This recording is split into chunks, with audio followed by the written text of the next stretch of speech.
So I never heard of this Silicon Valley.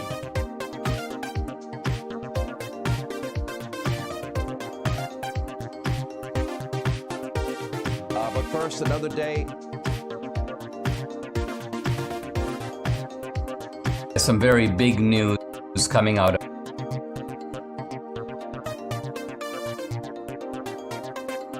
Well, folks, the second.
All right, I'm just going to jump in because I'm already here and I was running late because I had to restart. But hey everybody, how are you? Happy Wednesday afternoon. Lots to talk about. Lots to talk about. Not the least of which is apparently we are. You know how we've been just kind of burning through talking points. Like remember the price of wood. Remember that? Remember grain? Remember starvation? That Russia was going to starve the world and America was going to let it happen just to defend stupid old Ukraine. Remember that? Remember? Well, I gosh, even they've even given up on eggs lately. That's the most recent one, and now, well, it's 2008 all over again. It's banky nonsense. We're just banking. It's a bank problem, and the banks are going to fail because they were too big. And Biden bailing Biden out of the banks. That the banks was just like 2008 all over again, which of course was caused by Obama before he got into office, because that's how the deep state works. That's deep state. Also, hi chat room. I like wood. Yeah. Oh yeah, CRT. That's right. That one's well, that's transformed into woke because a lot of people CRT is the now DEI. Yeah. They've started doing it as DIE, diversity, inclusion, and equity, which is funny. It's very strange. Yeah, woke CRT business. I was remember how we ship paper so we can send plastic shit in cardboard boxes? Oh, absolutely. Remember bamboo fibers in election ballots? Remember that? Yeah, you can just see there's like we stand here now, gathered once again in the Talking Points graveyard, and I guess we're gonna walk right over to the hospice care area for this particular talking point about banking in the country. And Ben Shapiro, in a tan suit, unironically, seriously, Seriously, does he not realize how persona non grata, non tana Obama suits are these days? You can't. Is this unless he's doing a little play? You know what I mean? He's doing a reenactment that it was code when Obama was wearing a tan suit, but he was secretly meeting with the deep state because apparently they have just like an eye issue that some people are colorblind. These people have issues with contrast. So he wore a tan suit to make it easier on them because they live under the ground and they live off of baby spine juice. So how in the world is he pooping? I think he might. He might be pooping through a plank that he purchased, and somebody popped a hole in it. Now he's pooping through the poop hole. Anyways, weird. All right. This is, and the good part of this is, the title of this one is very reassuring. By the way, not nearly the only one, if I might say. Let's see. This one, another day, another crisis. Biden's billionaire bailout is what this is called. And then,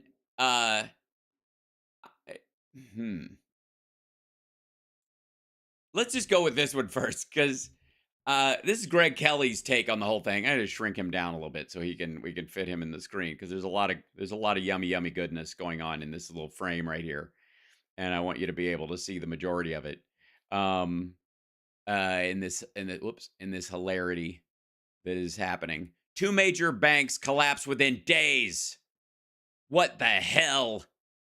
And Greg Kelly is on the case. Ladies and gentlemen, I could spend some time explaining to you how overreach in the crypto markets and mismanagement by the uppers at the bank themselves, and them dealing with people who have lost a bunch of money in crypto and started drawing money out and weren't loaning money out because of those losses, mixed with their like bad treasury bets that they were they were apparently doing a put. Do you put a put? I think so. Putting a put on the US dollar.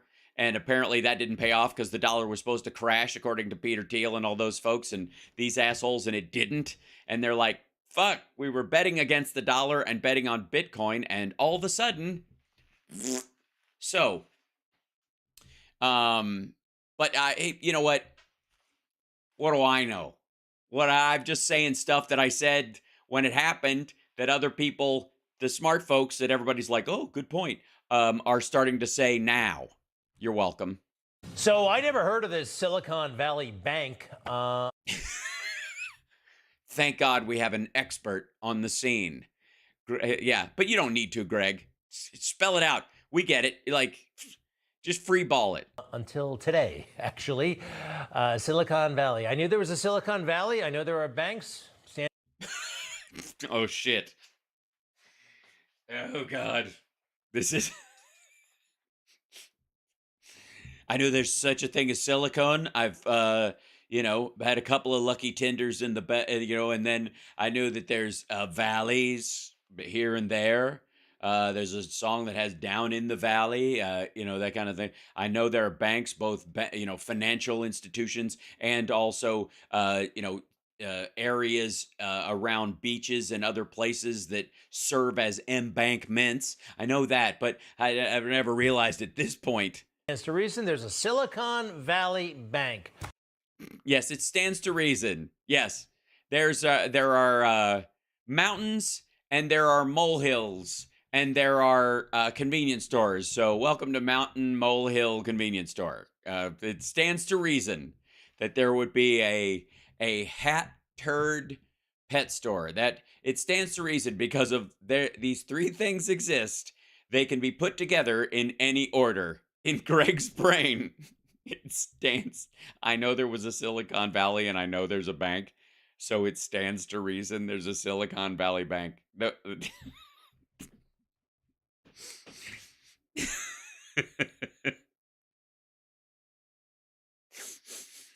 We're watching a grown man amazed at the functionality of 2 + 2 and its relative consistency. I'm not the biggest finance guy in the world, but I could. Well, I disagree, sir. Have told you months, if not years ago, that this bank had a big problem. Just This bank I didn't even know existed and barely understood the individual words in its title. I could have told you years ago, before it was even made, that it was doomed to fail. And you know how I could tell? Because people like, hold on, where did this happening? Hold on. No, go away. Oops, look, that was a weird switch. My computer wanted to update something all of a sudden while I was castigating him. He could have told Peter Thiel and Elon Musk and any number of billionaires that I don't know about that bank. Yeah, why didn't you make a call, stupid? You could have made a small commission from the ones that listened after the other ones that didn't, when after their competition ate shit, I guess. by looking at one of its commercials. As an innovator, you're all about creating something new. And that's a Oh, it's an Asian lady using a robot arm to make blocks. And black farmers? When does that happen? journey we understand. Oh, it's got windmills in it. That's it. If you could grow food here, but why not grow energy or both? At SVB Private, we're focused on serving the innovation economy by collaborating with the people who drive it. Black scientists. Look at it. Like, that's totally what ate him up about this. You know it. You like, when he's watching this, he's like, there are black farmers. There's no black scientists. Why is the Asian lady playing with blocks? Windmills. Just, the great thing is we're all learning what it's like when one of these kind of like normal corporate diversity area, focused commercials comes on. We are all getting to see just the internal panic attack that goes on inside Greg Kelly's empty dome. By the way, like, subscribe, give a thumbs up, support the show, patreon.com/HouseBarks. Here we go. We can help simplify your Look, there's an Asian lady telling a couple of people that might be white or Mexican. We don't know, and I don't like it because I can't see their face. You're not allowed to see white people's faces in this, apparently. She's right. She's clearly talking them into putting a windmill in their apartment. financial life by anticipating your personal and professional needs. This is the soy boy and his hippie girlfriend riding their moped on their way to the vegan store. I hate these people. That's it right there. Anticipating my professional needs as we look at some couple on vacation on a scooter. This is, the words don't match the imagery. They weren't paying attention to detail. I'm serious. I think this is a hint to just...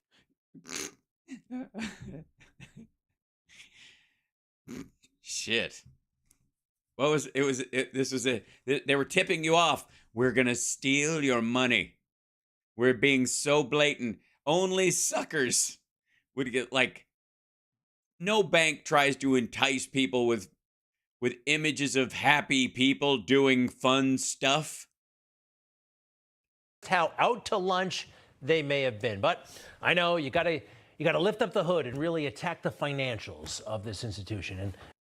And let's do that. No, what do you mean let's? You're cutting to CNBC, dummy. What do you mean let's? Like, let us, you and I? Let's you and I watch someone else discuss the financials under the hood. You know what it takes to find out what was wrong with Silicon Valley Bank.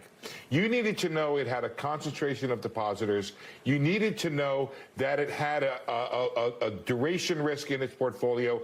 That duration risk was unhedged, and it had a series of problems inside of it that the supervisors, you both have acknowledged and are beside yourselves, couldn't see. Okay, first of all, Greg is getting a nosebleed trying to comprehend this clip. Duration risk, yes, of course, that was unhedged, and I don't know what he's talking about. Jesus Christ. Why? When has that ever stopped you? I'm not a finance guy. However, I again can see that this bank had big problems just on the surface. Take a look at their diversity, equity, and inclusion program.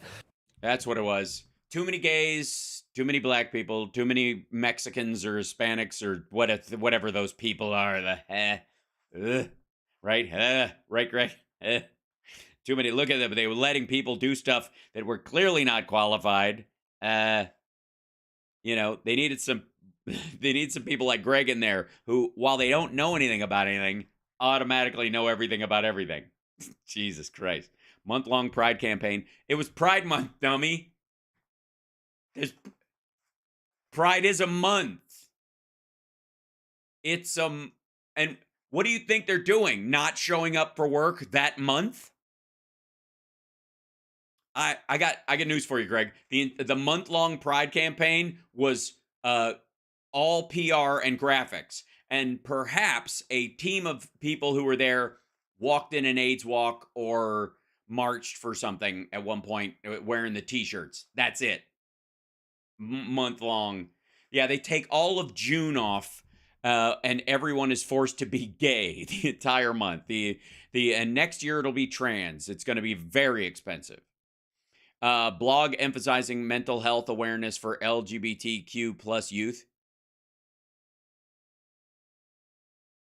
A blog. Because they donated to the Trevor Project to make sure that they hit ESG points so that people like Peter Thiel could check that box off with the money that he coordinates that belongs to other people. Maybe like that. Safe space for coming out stories. Yeah, it should. Most businesses have a flogging tree where anybody who, if they find out you're gay, especially if you come out, if you do it in birth, they whip you. But only if that's your thing. A month-long Pride campaign. Their blog emphasized mental health awareness for LGBTQ plus youth. Did any of them have accounts, I wonder? Safe. No, they don't, Greg. And even more importantly, the people that have accounts at that bank certainly don't have children or interact with children or have friends that have children who are LGBTQ plus, or their kids don't have any friends like that at all. It's that kind of bank. Safe spaces for coming out stories. How about a safe space for depositors' money? That's what we want from a bank. Wow, huh? No. If you wanted a safe space for your depositors' money, you'd be at one of the big five. This is a regional bank that focuses on tech lending. Like, our motto around here, safety third. They've got it way down in the low teens. They took this stuff very seriously, like a lot of corporate America, and it's ruining all of us. Yes, so in his estimation, it's not that they were over leveraged and they bet against the dollar and bet on Bitcoin and fucked up and ran up a huge tab and didn't have it covered and other people found out and there was a bank run by the billionaires that were parking their shit there. Wasn't that. It was get woke, go broke. Especially them. I think what really sets us apart when we think about diversity. Oh, well, not only is he gay, but he's got a British accent and Jiminy Glick glasses. There's no hope for this guy at all. Diversity, equity, and inclusion at SVB is our culture and our united desire to lead with empathy. We proactively make it our mission at SVB to ensure that our clients, employees, and partners feel listened to and that their voices matter. So from funding underrepresented entrepreneurs to having multiple employee resource groups, I could not be prouder of working for a company like SVB. It is all in what we do throughout the year, the space that... Also, by the way, do you think in knowing that there's a Silicon Valley and there are banks in Greg Kelly's general knowledge base, that he knows where Silicon Valley is and the sheer number of people that fall under LGBT labels within that financial circle that are both involved in the tech sector and quite well to do? That this, while I have no reason to believe that these folks aren't completely earnest, from the position of the bank's board and the the people who are investors in it is more of a marketing campaign than some sort of, them making themselves the linchpin for LGBT rights in California. We hold throughout the year for all of these groups, for everyone that feels. This might be the stuff from the UK branch, and or why they put this together. That particular group, which was all purchased for £1, like a week ago, a couple days ago, 5 days ago, and in Great Britain, the rules about inclusion and language are way tighter than they are in the United States. And to do business in both places, you have to play up to their standard. That they have a space in one of these ERGs and talking about it all the time, not just for Pride Month. You don't need an MBA to understand that this bank is totally out to lunch like all of corporate America right now. This stuff is so fashionable. You gotta talk this language to even be eligible to do business, but it's ruining. Yeah, no, you don't. Peter Thiel is a right-wing prick. He had a bunch of his money in that bank. He coordinated the stampede out of the bank. These guys, like Peter Thiel is so libertarian. He was going to try and buy an oil rig and declare it a country so he could park his money there in servers that he runs off of the remnant oil in underneath the goddamn thing. The business. Till he realized that he'd have to partner with a bigger country. Otherwise he'd get, anybody rolled up in a boat in international waters could invade his country very easily and take its resources in the world's smallest resource war. All right. Now, I do want to take a stab, though, at the financials. We got to lift up the hood and get in there and really. Yes, right. For the second time, let's take a look at the financials. And let's see if they were big gay financials. Maybe it was just that the financials were too gay, Greg. Maybe you're right. Maybe these were trans financials, and they were transitioning from money to debt. How about that? Is that how we're going to blame the equity and inclusion and diversity efforts on behalf of a regional bank for the runners of the bank, the actual supervisors of the bank being fuck-ups? Really try to understand what's going on. I think the greatest... Again, cutting to somebody else talking about it on CNBC. ...weakness in all this is the use of so-called risk-weighted capital measures rather than equity capital to assets, which takes in all their assets. Okay. Risk-weighted capital measures instead of the equity capital-based. Maybe you do need an MBA to understand this guy. All right. I don't, but But I don't understand anything that was said.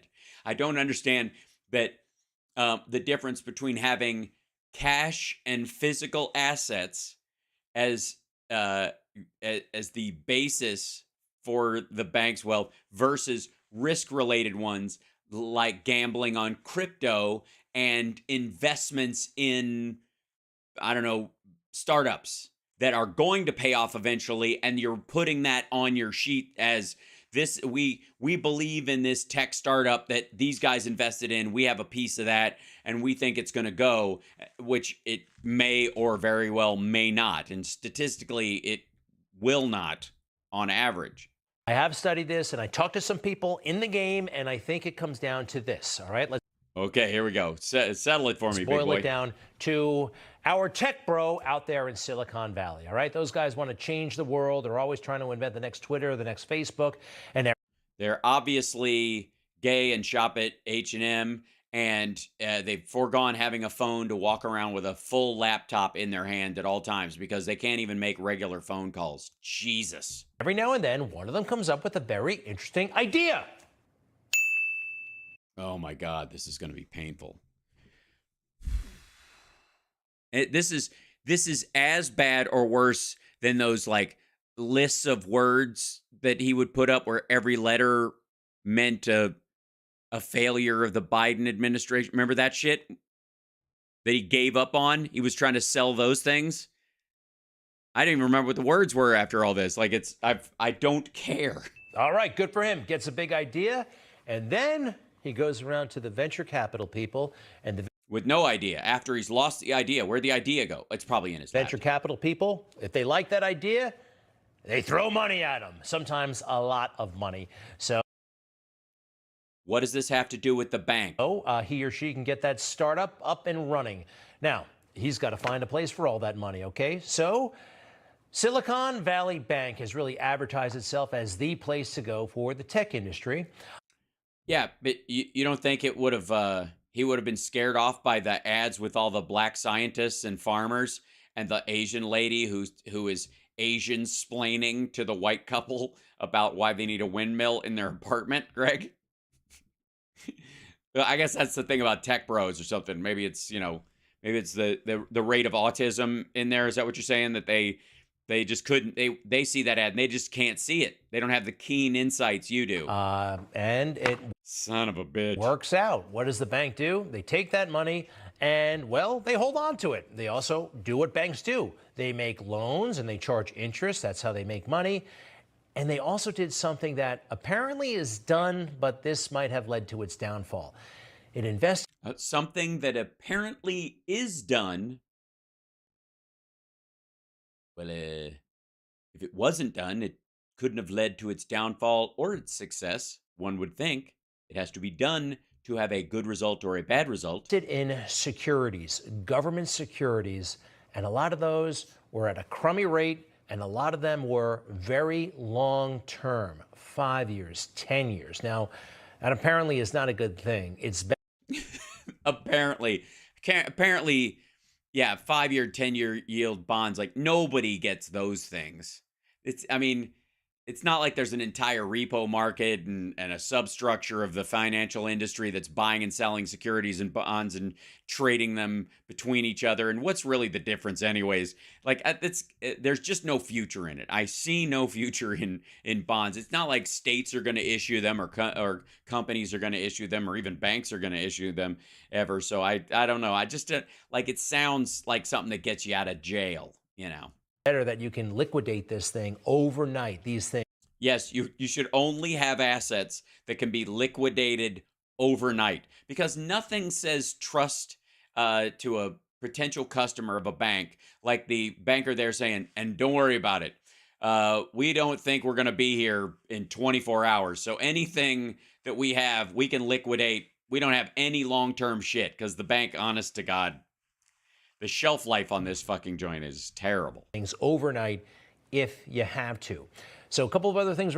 Which is nuts. Like, reminder, these assholes, Greg is one of these people who's like, why don't we run this country like a family does around the dinner table? And now tell me how every family has a cut and run policy like Black Widow's parents in the Black Widow movie. Going on after COVID, the money from the venture capitalist community that started to slow down. All right, so there weren't as many people getting the money from the VC. So they're all dead. All their money is gone. All the venture capitalists lost their money. They've got no money to give out. So what was the money that was sitting in the bank that wasn't going to these companies that they took out of that bank? Never mind. I'm going to give the guy another point. And they weren't going to the bank with their money. It just see, that's all right. They could have. They were just keeping it in a thing, like on a. Okay. Just got a little bit cold. All right. Does that make sense? So. No. Far. Now the. And by the way, that's not at all how it worked in terms of how the bank is operating. Yes. Money flowed freely from venture capitalists and stuff because they had nowhere else to put their money except tech startups. And they're like, everybody's just at home. These assholes have nothing to do with code. So let's get at it right now. But the banks making loans to it, when you had next to zero interest rate, these guys were loaning money out to startups. SVB in particular was big on loaning money out to startups.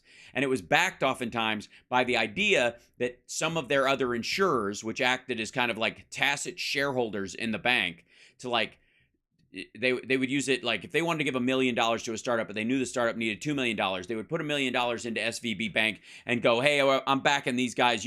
They're cool. And so they would have a draw on the equity in that account, the startup would, and essentially, and the bank would loan them $1 million on top of that. So it kind of matched funds. I mean, it's obviously a lot more complicated than that, but that was essentially how the bank's scheme worked in terms of where they were loaning money out.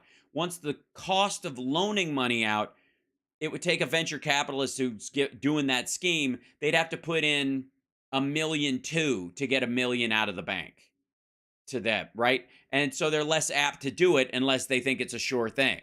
And there are very few sure things out there, so the funding starts to slow down because the bank isn't lending as much money, not the venture capitalists. Tech guy. That a lot of these assholes made a ton of money during the COVID downturn because everybody turned to their tech devices. We all bought webcams and new phones and got new apps, and we're communicating digitally using digital technology more than ever.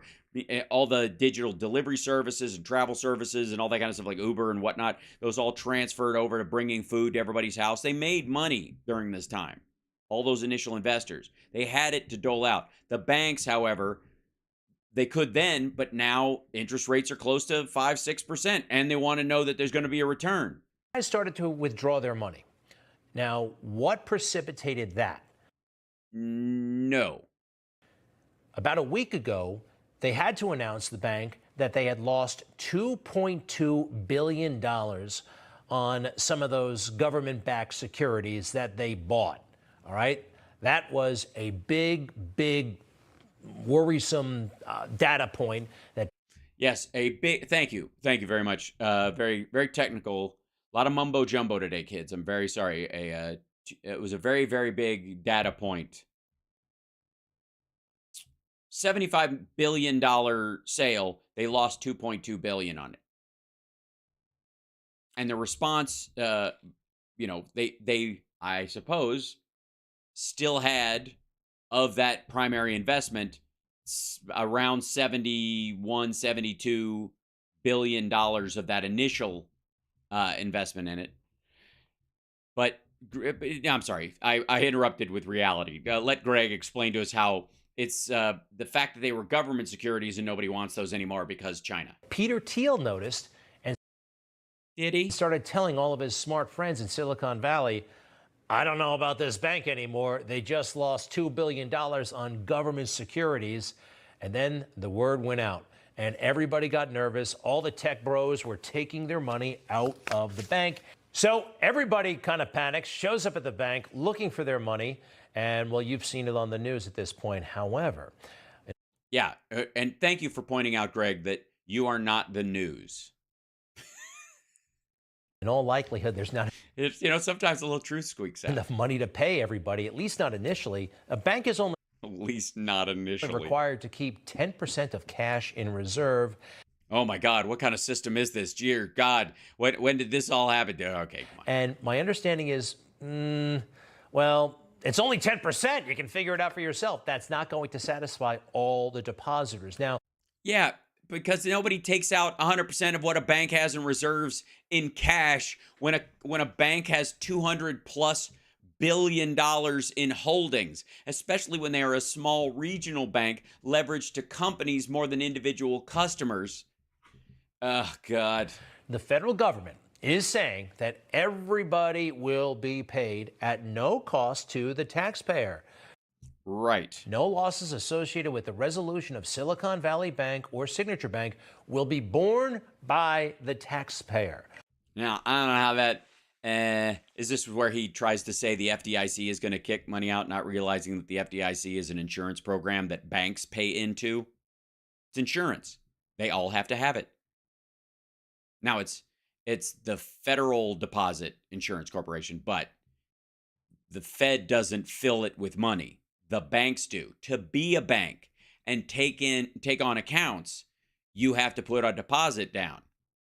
The Wall Street guys I'm talking to don't necessarily buy that, but this is what... Oh, yeah? Which ones are they? The Wall Street guys? The other ones on the bus? Joe Biden himself is saying. This is an important point. No losses will be borne by the taxpayers. Let me repeat that. No losses will be borne by the taxpayers.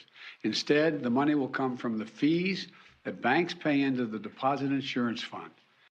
That would be the FDIC. Or they'll just print more money. No, they won't. Money printer go brrr. And inflationary pressures will only increase. And oh, by the way, inflationary pressures will only oh, fuck me. I'm sorry. I'm not, I understood there would be no math. Wow.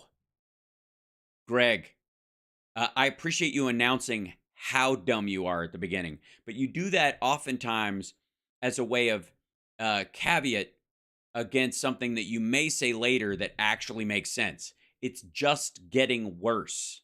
Inflation probably led to this in large part. Inflation led to this.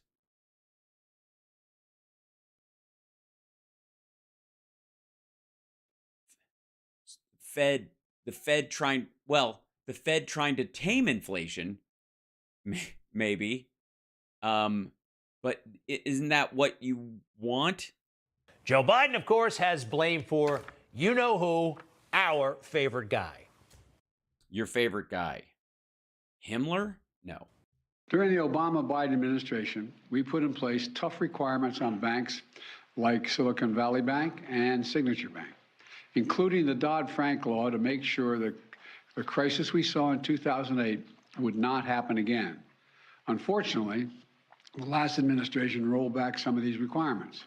I'm going to ask Congress and the banking regulators to strengthen the rules for banks to make it less likely this kind of bank failure would happen again. Unfortunately, the last administration did something, so why didn't you come? Unfortunately, the last administration did something. So, no, they undid something, dum-dum. Come in on day 1, day 5, day 500 and fix that. Why didn't you do that? Because this is a cheap excuse. It's blame the other guy. So fixing it now, because it wasn't an issue, really. I mean, it was definitely bad, but it hadn't struck anybody yet.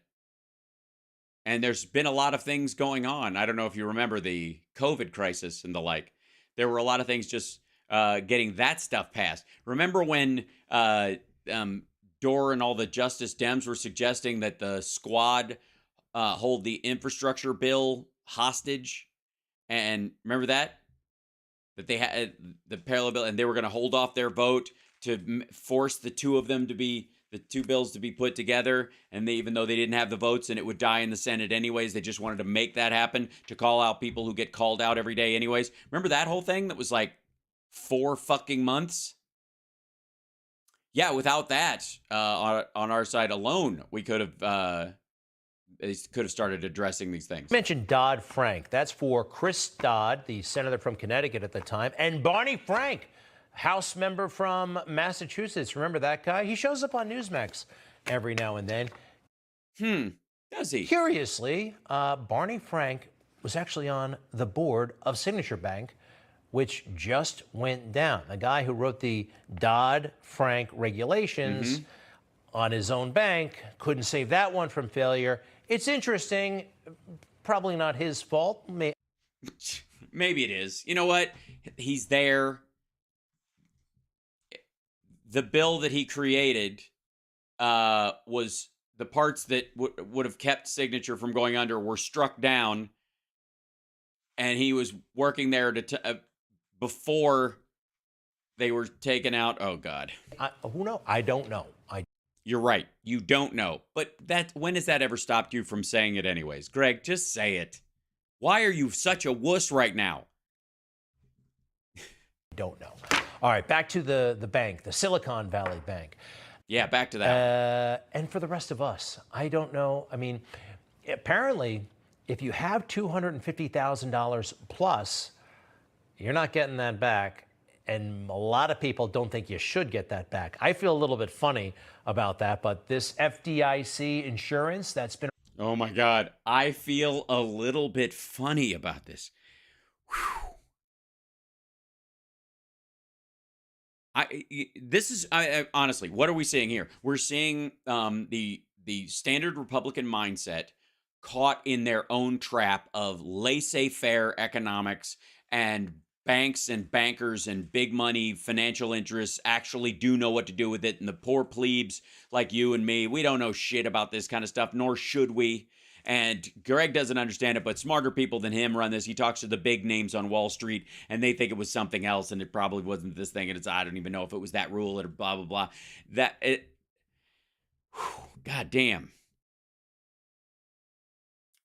This is a real issue for them because they want banks to just run amok, unencumbered by government regulation. They want a Wild West setup. This is that virulent strain of the libertarian virus that lives on in that Ron Paul gave the libertarian syphilis to a giant chunk of the Republican Party, and they still have this idea that that is akin to, there's a philosophical idea, folks, that human beings are at their root good or evil. And that is the managing factor for different groups of people. People who are incredibly religious often feel that while babies are innocent, once a kid is born, once there's a person, they are intrinsically evil, burdened with original sin, or by nature, we are beasts at root, and we must be forcibly trained, spare the rod, spoil the child, into being, civilized people. And without that, we will be monsters. And there's another side, which is sort of the hyper hippie side that Russell Brand sells, which is the idea that nobody needs any rules at all. We're all born these kind of like toddlers hugging toddlers. There are never any problems. People themselves are inherently good, and they are taught any of the awful they become, instead of recognizing sometimes they can get their needs met or feel better by making people feel worse, which is a naturally occurring state. So both are completely childish, very black and white, and functionally useless in terms of dealing with real human beings.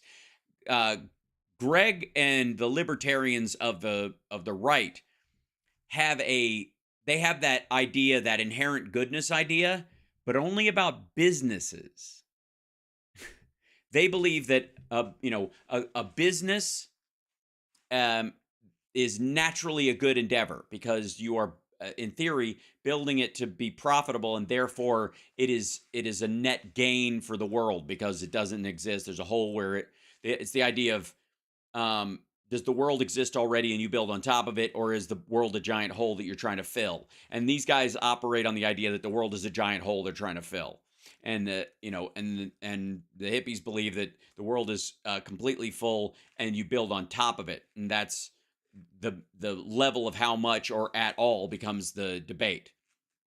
It's the same mistake, though. It's just simply an inversion of the idea, but both are that they trust in some sort of disembodied version of reality, as opposed to pay attention to what humans do every day and set some baseline rules, because people aren't going to naturally be good just because they feel like it. Because in that case, the next day they could feel like being awful.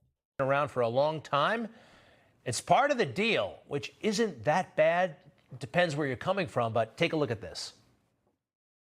Since 1933, the FDIC seal at banks and financial institutions has signified trust and stability to millions of Americans. Yeah, this is true. As a matter of fact, wherever Greg has his money, whatever money he saves on bus fare, wherever it is, wherever it's pocketed away, I guarantee he just takes for granted that $100,000 or $250,000 of it is FDIC insured. FDIC deposit insurance is backed by the full faith and credit of the United States government. Since the FDIC's inception, no depositor has ever lost a penny of FDIC-insured deposits. FDIC deposit insurance enables consumers... Jesus Christ, no wonder he made his own cartoon, because he watched this cartoon and he's like, I think I get it. to confidently deposit their money at FDIC-insured banks across the United States. And in the unlikely event of a bank failure, guarantees they can get their insured deposits back promptly. They're insured deposits, which is up to the limit that the insurance will cover. All right. No. All right. I don't know. It's a cartoon. I like cartoons. No depositor has ever lost a penny of FDI insured money. FDI insured, that's different. That's the federal DERPO of investigation. That's a pretty good deal. Now, for the people online there at Silicon Valley Bank, apparently 90% of these accounts were in excess of $250,000. So we'll see what happens, okay?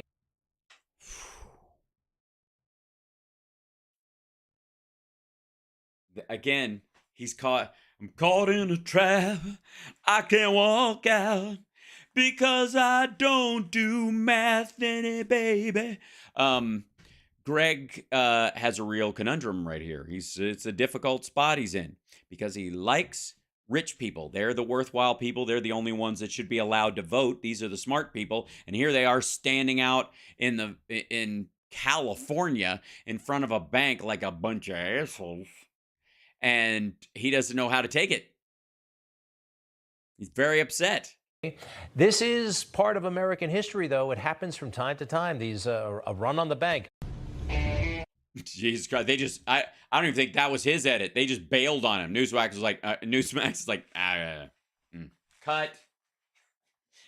I just want to believe that wasn't even a clip from his show. By the way, I don't cut these clips. They come from the show. They post these.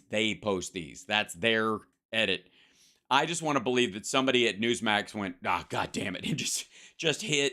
Can you Newsmax just said, shut the fuck up.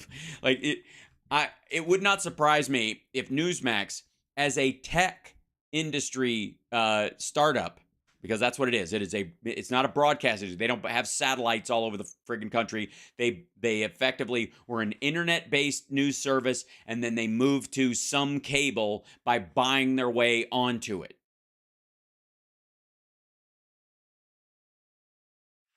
That's pretty big tech compared to what I got here with my little setup. I would consider Newsmax big tech, and it would not surprise me if Newsmax had some of their money in that bank. Not at all. Which is, for the record, hilarious. Now, obviously, Greg Kelly is not going to be someone who comprehends the depth of has the intellect, the keen, the cunning, the insight. The insight. And this man, you can just tell the gleam in his eye. Where they could, it's Golden Child. Sometimes a line just pops into my head and I got to go with it.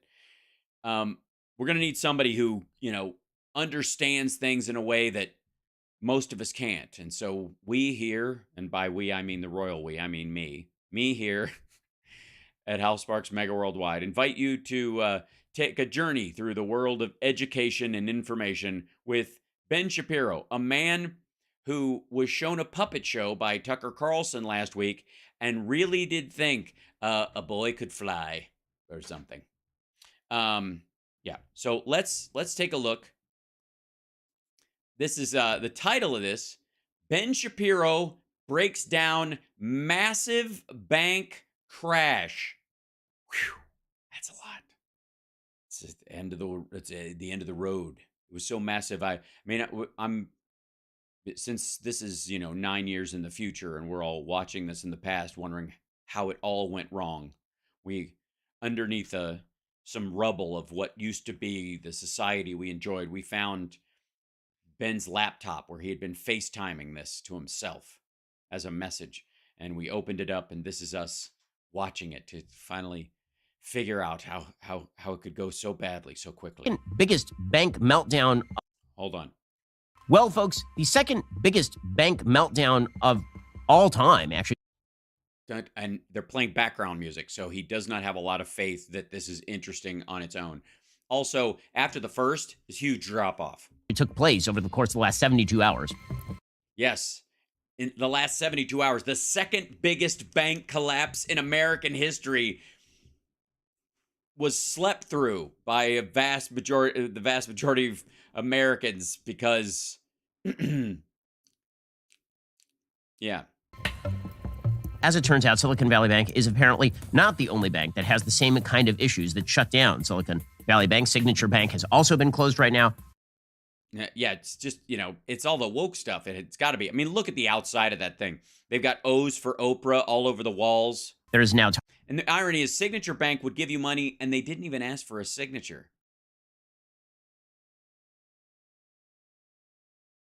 The kidney. Talk about the possibility of other banks following in the footsteps of Silicon Valley Bank and having serious... Oh my God, someone is asking that question? Wow. Problems on their hands on their own. That would include, for example, First Republic apparently has similar issues to SVB. So we're going to go through exactly what happened with SVP, why it shut down, and we'll talk about whether there... Are we going to call it SVP from now on? Or is that a slip up? It's SVB, but whatever. Okay, here we go. There's a system-wide banking issue. I mean, I'm just saying, since we're talking about banking, details matter. I mean, what do I know? Those could be boxes of pumpkin peanuts for all we know. The first thing to understand is that the reason for all of this is federal government mismanagement. I see. The federal government mismanaged a private regional bank. Please go on. The reason for all of this is because the federal government blew it on inflation and then had to ramp up the interest rates in order to fight the inflation. According to the Wall Street Journal, SVB Financial is the parent company of Silicon Valley Bank, which counts many startups and venture capital firms as clients. So this means that a lot of people are sort of laughing today because look at all the big tech bros who are about to go under. Now, here's the reality. I know I've been telling you that big tech is the enemy this entire time, but we had our money in SVB. Peter Thiel said the Wire should put some of their cash there. We did, and it can't even. There we go. Reality. What's actually going to happen is the federal government is going to bail out the depositors, meaning that all of the people who had their money invested in Silicon Valley Bank, everybody who took their money and put it in Silicon Valley Bank and left it there, and then they would take swing loans in order to pay their staff, all those people will be fine. It's the bank itself that is going to shut down. This does mean the federal government is violating its own rules. The Federal Deposit Insurance Corporation, which is supposed to give you back $250,000 of your deposits, right? Every time you go to the bank, you'll see there's like a little sign on the bank teller window that will... Yes. Each depositor insured at least to $250,000. That part? Say FDIC insured up to $250,000. Well, most people who are running companies keep a lot more than $250,000 there. The FDIC is going to fill in all of those people anyway. This does create a situation of moral hazard. But what happened here is that SVP Financial... The moral hazard going where? Oh, you mean because the people who ran the bank might be tempted to fuck around even more, that banks, if they believe they will be bailed out, might engage in this bullshit again because it won't hurt them at all. Well, that's why the DOJ and the SEC have started investigations into the mismanagement of funds at the top of that bank and the two others, because you can make the depositors whole because they weren't risking anything. They thought they were using a functioning bank, but the people running the bank were engaged in fuckery. And those people are the criminal enterprise that could have cost these people their worth. And that money still exists. So they find a way to make it exist for a time, usually through making other banks pay up that amount. And then they police each other harder because a lot of the smaller banks, regional banks have, agreements with bigger banks for funding if they need to backfill, cash reserves. They had about $200 billion in total deposits by the end of the first quarter of 2022. That was a major increase in the amount of money that they had in deposits from the first quarter of 2020. In 2020, they had $60 billion in deposits. Mm-hmm. By 2022, they had $200 billion. Huh. So... Trump president, Biden president. Trump to Biden. And more money in bank. Because Biden, bad. All right. Why? Well, because obviously they're Marxists and woke. Between 20 and 2022, we injected more money into the American economy than any time in human history. We just. Oh, I see. Money printer go burr. No, there was also a giant hole in the available amount of funds out there. SVB did not benefit from a giant slathering.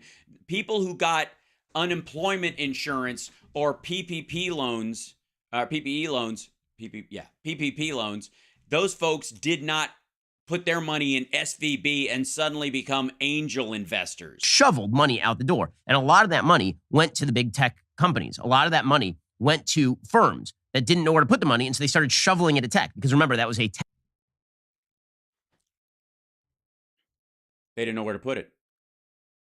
I mean, they could have put it in Citibank, or they could have put it in, they just had all this money. I mean, it was just sitting around. Jesus.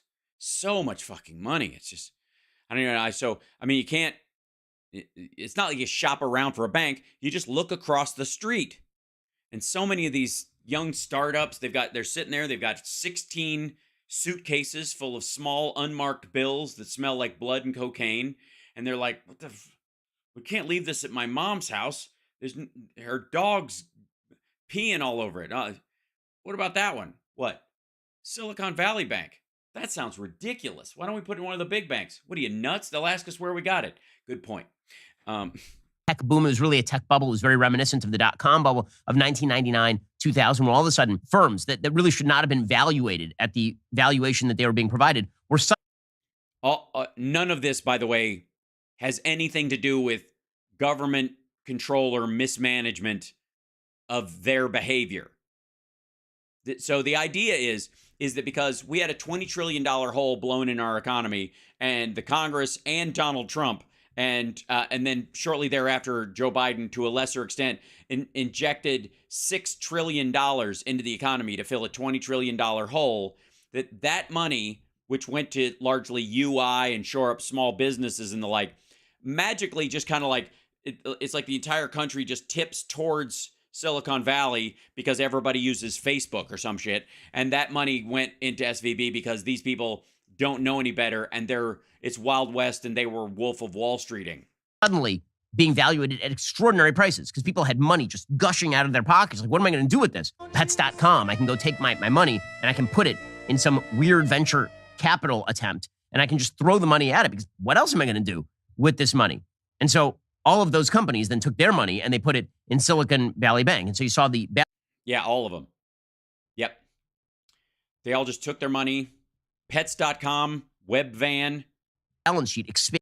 By the way, both of which I believe, like Pets.com went under because it tried to stay on its own. Webvan got bought. And dramatically for Silicon Valley Bank. Or their uppers went and worked for somebody else, but did basically the same financial thing.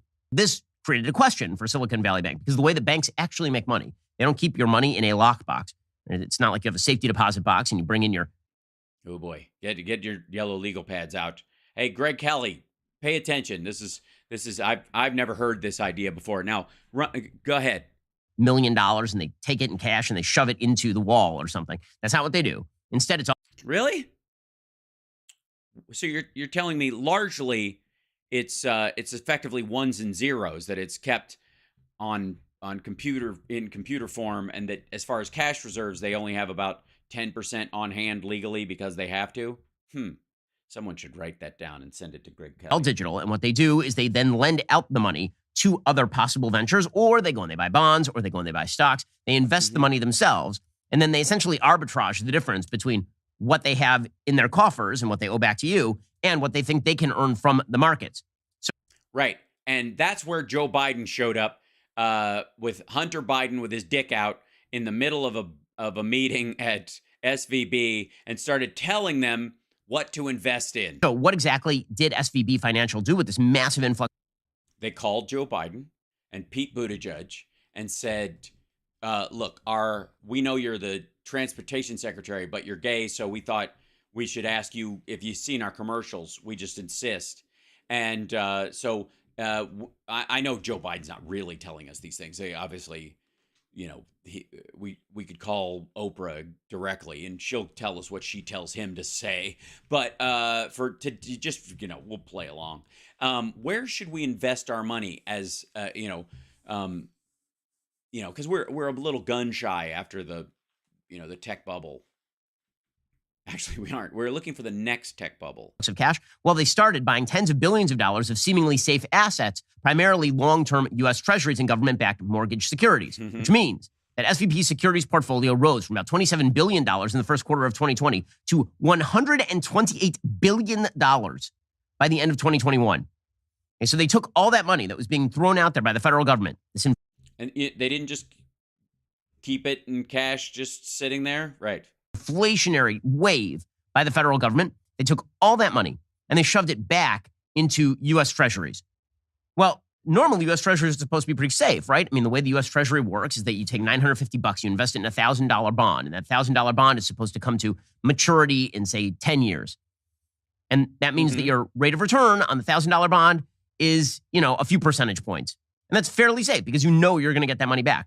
The problem is, if the interest rates dramatically increase, then the value of your bond drops really dramatically. Because let's say that you buy a bond and that bond is going to give you a yield of 4%. And then suddenly there is an interest rate increase. And so the government is issuing bonds at a much higher rate. Well, then the market for your bond, which is going to earn you a much lower rate. If you want to sell it and get out of it, the market just disappears. Suddenly your bond is worth like nothing. Because no, it's worth what it's worth. I can go down the street. I can get a brand new bond issued by the U.S. government that is going to earn me a much greater yield than the bond that you are now currently. You're going to have to sell your bond at discount to compete with the new bonds that are being issued by the federal government. This is why when interest rates increase. Why would you sell it at a discount? You would cut the price of. Oh, because you want to get out of it sooner because you weren't really buying securities to use as securities. You were manipulating the securities market and trying to shave points and, using the money from, instead of, loaning it out like a regional bank would do, you largely loaned it to the government as such. And then the government started giving more money to people who loaned their money to the government, and you were getting less money for loaning your money to the government, even though you were still making a profit. And because you'd hedged the rest of your company's available funds on crypto, you suddenly needed it. Prices of bonds that are currently on the market tend to drop. So what happened here is that SBB Financial thought that they were being safe by buying a bunch of U.S. Treasuries, but they were being stupid because they didn't look at the market and say, okay, wait, inflation is likely to follow here. Yeah, but what do they know about market economics? They're a small regional bank. And so when inflation follows, you're going to have to ramp up the interest rates. When they ramp up the interest rates, what is likely to follow is that the bond holdings that we have are going to drop in value. So if there's a run on the bank and all of our money is invested, all of their money, all of your money is invested in the bonds, we're going to have to sell off those bonds at a loss, and that's going to bankrupt the bank. So Joe Biden caused the run. Oh, no, that was Peter Thiel. Shit. So without that run on the bank that was caused by Peter Thiel and that crowd after they'd lost money on their sale of the bonds, which they did to keep the Peter Thiels of the world happy and keep their money in the account, they wouldn't have. Oh. That's essentially what happened here. We'll get to more of the explanation in just one moment. First, in this economic climate. Oh my fucking God. If this asshole is selling gold. Pretty sketchy out there. You need to be cutting your monthly expenses because you just don't know what's about to happen next. Pure Talk saves the average family over $900. Pure Talk. We're a conservative cell phone company that hangs up on anybody who's a bad influence. I don't know what it's like right in the middle. Jesus. And makeup, and he's selling. What the fuck else is he selling? Fine lines, wrinkles, even those annoying under eye bags. Genucell. Yeah, they are annoying, aren't they? Will have you looking 5, 10, even 15 years younger, just in time for the warmer weather. Best of all, Genucell guarantees. Just in time for the warmer weather. And by the way, is it just me, or does it look like that stuff didn't fix his baggy eyes? It just burned him. Doesn't it look like it just? Yeah, I mean, I may look like somebody took a lighter to my nose and my eye bags, but you're more worried about that than how tired I look. These results in as little as 12 hours or your money back. I've been using Genucell because don't get enough sleep. My wife's used it. My mom uses it as well. Try it for yourself. Oh my God, the amount of bullshit. Okay, They bought all of these securities. The problem emerged is that because they pay fixed interest rates for many years securities, that's not necessarily a problem unless the bank suddenly needs to sell the securities. Because yeah, why would they suddenly need to sell the securities? market interest rates have moved so much higher, those securities are suddenly worth less on the open market than they are valued at on the bank's books. And as a result, they can only be sold as a loss, right? Or held to maturity. That's what I was telling you. The price on the bonds they had bought declined from when they had bought them because of the interest rate increases necessitated by the... Yeah, if you're not gaming the system and you wait for that rotation very well, the ebb and flow of interest rates. And by the way, when you're buying interest rates at almost nothing anyways, you're looking for a place to zero out and park your money. You're not making money. Even in that situation, they sold those bonds at a loss because they got out early.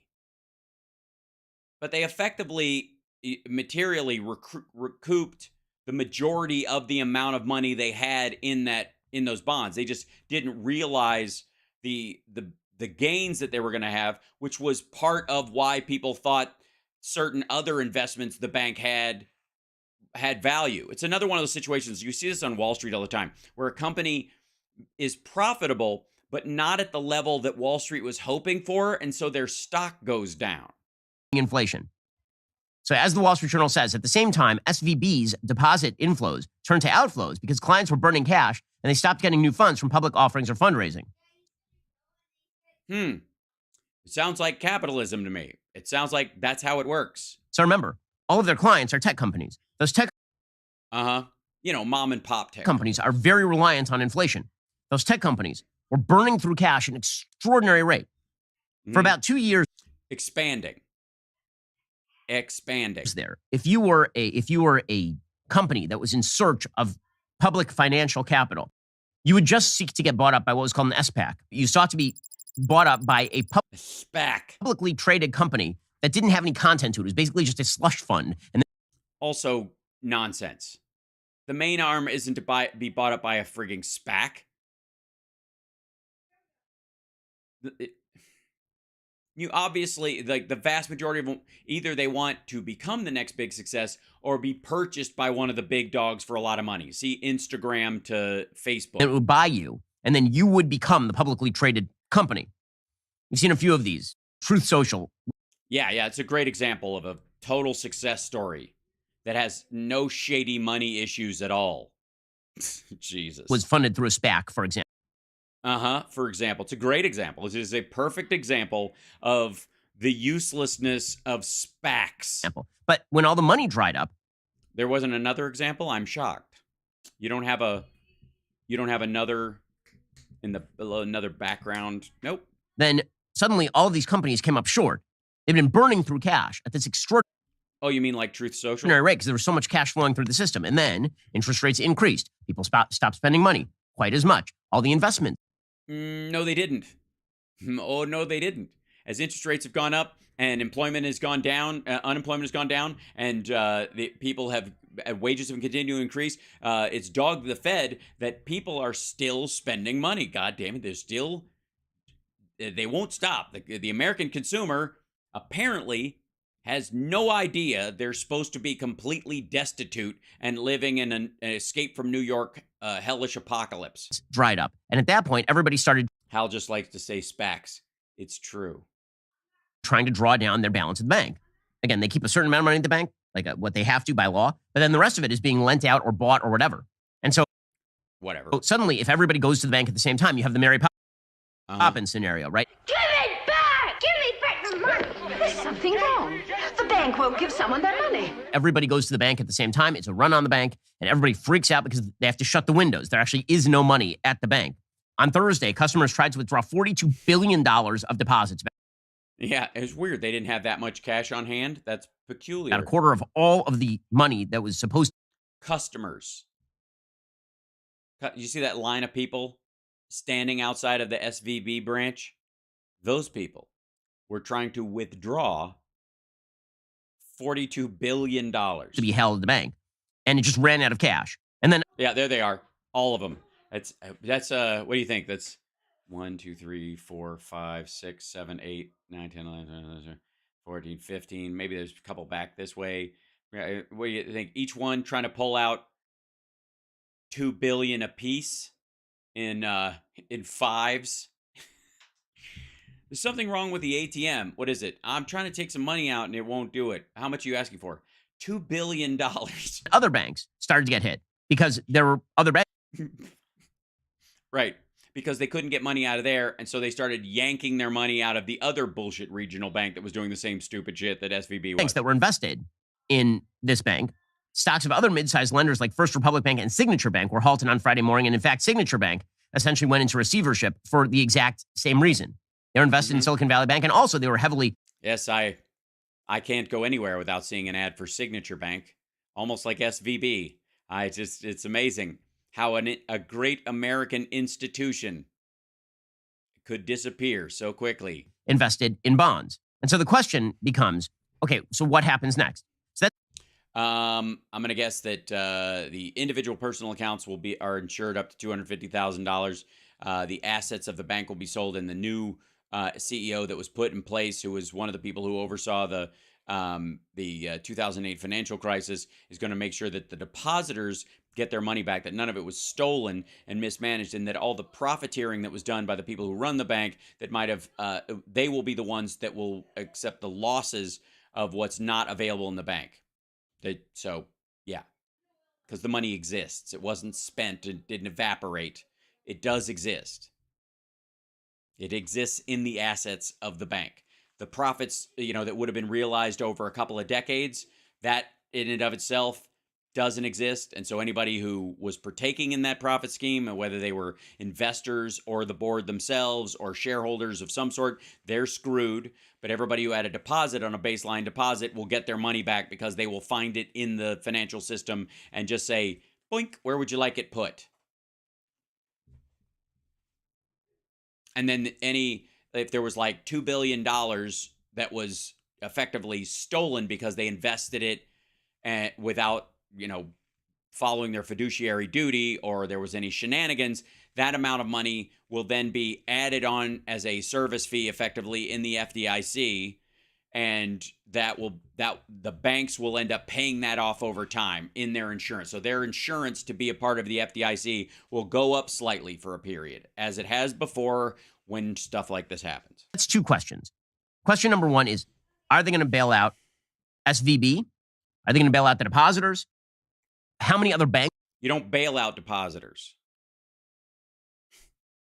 Depositors don't need a bailout. Depositors have money in a bank, and they've either been defrauded, and in the case of like stolen goods, can get their stuff back. It's the same basic law. That they possess that is their money. It's just frozen in space in the assets that they've purchased and that they've held onto and that they have part of.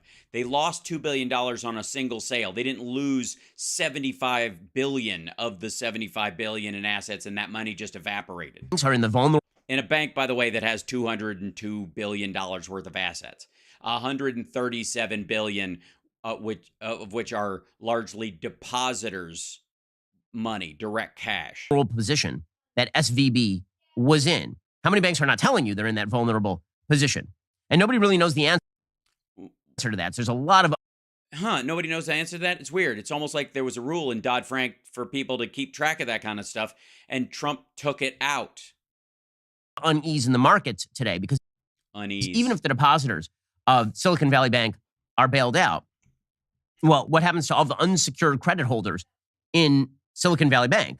And there are a lot of people, in other words, who invested in Silicon Valley Bank. They're not going to get their money out. Right. That's how investing works. Sometimes you eat the bar, and, well, sometimes the bar eats you. Now, that money is... like your style, dude. It's now gone. And Silicon Valley Bank was a big concern. So that means those people are going to lose... It was a big concern. Great. Yeah. It was it was a circumstance. It was an enthusiasm. SVB was enthusiastic. It's a lot of money, which means they can't hire. It means they can't fire. It means they can't, like, they're bankrupt. Right? I mean, it can bankrupt a lot of people. A lot of. That's, I mean, again, can you slow down when you say numbers? Because we have to write them down. Somebody write down a lot of. I don't know whether we're going to add or divide by it, but we'll figure it out in a minute. And so we are in the same situation, financially speaking, that we were during 2007, 2008, when you had a bunch. No, we are not. We're nowhere near that.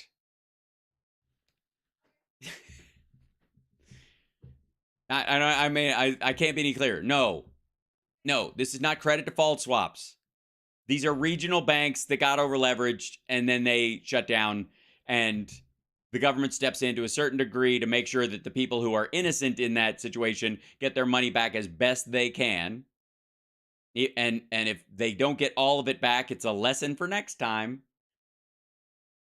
Of financial institutions who are tacitly relying on the promise that the federal government was going to fill them in to make risky bets, and then those bets fail, and then the federal government does indeed at least fill in the depositors. Now, they're not going to save Silicon Valley Bank here. Silicon Valley Bank will not be a going concern from here on out unless there is somebody who comes in, sweeps in, and actually buys up the assets. Somebody swept in and bought up the assets, by the way. Oh, by the way, it's an ongoing concern. Can I introduce you to? Give me 1 second.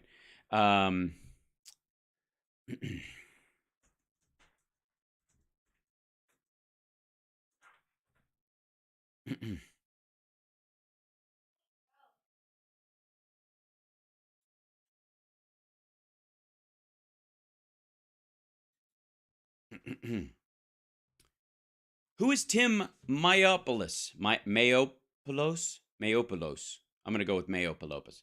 Mayopoulos, the new CEO of Silicon Valley Bank. There he is, ladies and gentlemen. He's talking to a lovely lady with a low-cut, off-the-shoulder, black gothy dress and a glass of wine. And she's obviously got questions. He's got a glass of wine. He's holding it around the glass, which is warming the wine. And even though I don't drink, I know that's a relative no-no, but whatever. They live near Napa. Who am I to say? Silicon Valley Bank, which is under federal government control after becoming the second largest bank failure in U.S. history last week, has a new CEO, Tim Mayopoulos. Mayopoulos, they're just doing that to mess with me, who has other crisis experience, says the business will carry on as usual while he works to unwind the bank's assets. The Federal Deposit Insurance Corporation was quick to intervene on Friday after Silicon Valley Bank faced a bank run in the face of mounting concerns over its cash flow and assets that had declined in value on Monday. The businessman he took over with Mayopoulos, and then there's a blank, whatever. The businessman brings decades of legal and financial leadership experience, notably his time president and CEO of Fannie Mae, a government-sponsored company that buys and guarantees home loans. He led Fannie Mae at a time when it was still recovering from the 2008 financial crisis. He's acted fast to tackle the challenges at Silicon Valley Bank, reaching out to the bank's clients with a letter of reassurance on his first day. I look forward to getting to know the clients of Silicon Valley Bank. Where is it? Hold on. He wrote Monday, I come to this role with humility. I also come to this role with experience in these kinds of situations. Here's what to know. Who is he? Get out of here with this pop-ups. Jesus. He graduated from Cornell, blah, blah, blah. He began his career in law school, blah, blah, blah. Joined Fannie Mae, later as general counsel, vice president, corporate secretary. 2012, he took over the company's president and CEO positions he kept for the next 6 years. Under his tenure, Fannie Mae recovered from the recession and implemented new technology to bring more safety and transparency to mortgage lending. He moved on in 2019 to serve as president at Blend, a cloud-based software company that processes mortgages and consumer banking. After the FDIC took control of Silicon Bank last week, the agency tapped him to be the company's new CEO. Right as he took up the role, he assured clients that the lender would continue conducting business as usual. We are here to serve you. I recognize that past few days have been an extremely challenging time for our clients and our employees, and we are grateful for the support of the amazing community we serve. In the letter, he explained that the FDIC transferred all assets held by Silicon Valley Bank to an FDIC-operated bridge bank called Silicon Valley Bank N.A. By the way, you'll sometimes see that N.A., and that's because stuff like this has happened before. And then the bank continues on with that N.A. title, which I think is North America, whatever, to dissect it from any of its other branches overseas, where depositors have full access to their money and both existing and new deposits are protected. The Federal Reserve and government announced on Sunday that even customers with deposit over $250,000 insurance limit would have full access to their funds because they're not gone. It was mismanagement of the financial profits of the bank that got everybody out. And again, that's on the That's the investor's ass. So, but what do I know? You know, just they're probably gonna. Ben knows better. He'll tell us what's probably gonna happen. Now that could have been. Also, in all fairness, this video is from yesterday, and where did that guy go? I lost it. Sorry. He joined the bank on Monday, so before Ben made this video. Done on the open market anyway, right? There could have been Elon Musk talked about buying up Silicon Valley Bank, for example, and then going and finding with what investors to fill in what depositors were owed. Because it's not like Silicon Valley Bank had no money. It's not like they went from $200 billion in holdings to $0 in holdings. They still were able to liquidate some of the bonds that they had on the market. They would need somebody to come in and buy them up and fill it back in, and people would presumably continue to invest in Silicon Valley Bank once they realized that the run was over. I don't know about you, but I'm starting to think this Chicken Little fellow is full of shit. But that's not what the federal government did. So the federal... I'm sorry I showed you Mike Pillow's bloated face without warning. I apologize. The federal government had basically two concerns here. Concern number one is making sure that this thing did not spread directly from Silicon Valley Bank to the rest of the system. That and it didn't. There wasn't a meltdown where depositors lost their money until everybody across the system went, hold up a second. My money is not safe at my bank. I'm going to go do a run on the bank right now. Yeah, which you would have to be a moron to do in relation to the collapse of a regional bank. Now, there's enough morons out there that they could probably make a dent if they all did it at once. But they seem to be busy working, Ben. And because there is a sort of herd mentality when it comes to this stuff. Yeah, there's a herd mentality. So you might even say that it would be unethical, immoral even, to talk about these issues using fear-mongering doom sprayer terms that might trigger such an event that is not warranted. Wouldn't you? Is my bank safe? Are they doing the same thing? Are they lying to me? And everybody... Are you my mother? Everybody goes get their money at the same time, and suddenly a lot of banks start to go under. The other is the moral hazard created by the simple fact that over and over and over again, every time we turn around, these bank people, the federal he's moving very dark. He's moving into very dark Greg Kelly territory here. Government keeps doing things, and people keep relying on the federal government to fill in the gap. In 2007, 2008, the presumption was for everybody who was invested in subprime mortgages that the federal government was going to back their play because Fannie Mae and Freddie Mac, which were quasi-government subsidized, they were backing that play. In 2007, 2008, the smart money was that the federal government was backing subprime mortgages. So what's the big deal if we mix in a bunch of crap subprime mortgages with actually like good mortgages, and then we mix it all together, create a credit to... Yeah, you mean the system that Hank Paulson helped create before he was brought into the Bush White House, and the Bush White House fomented by trying to get this like a fake housing boom that just led to the Armando Longos doing chain purchases of single family homes with nobody in them that caused a cascading ripple. You mean that? I'm sorry, no. Something about Obama and Biden caused this by triggering it before they even got into office. Derivative structure that allows us to create a crap sandwich, and then everybody eats the crap sandwich, but most of the sandwich is not crap, so it's probably okay. Again, this is a lot of technical mumbo jumbo. If you need to take a break. Okay. Well, as it turns out, the federal government stepped in to save everybody from their own stupidity. No, they didn't. No, they could save the people that were worth saving. Lehman Brothers went under. Other investment groups that were related to this. There was a huge ripple that went through worldwide, by the way. And ultimately, the federal government and the U.S. taxpayer made money on the 2008 bailout because the banks had to pay that money back.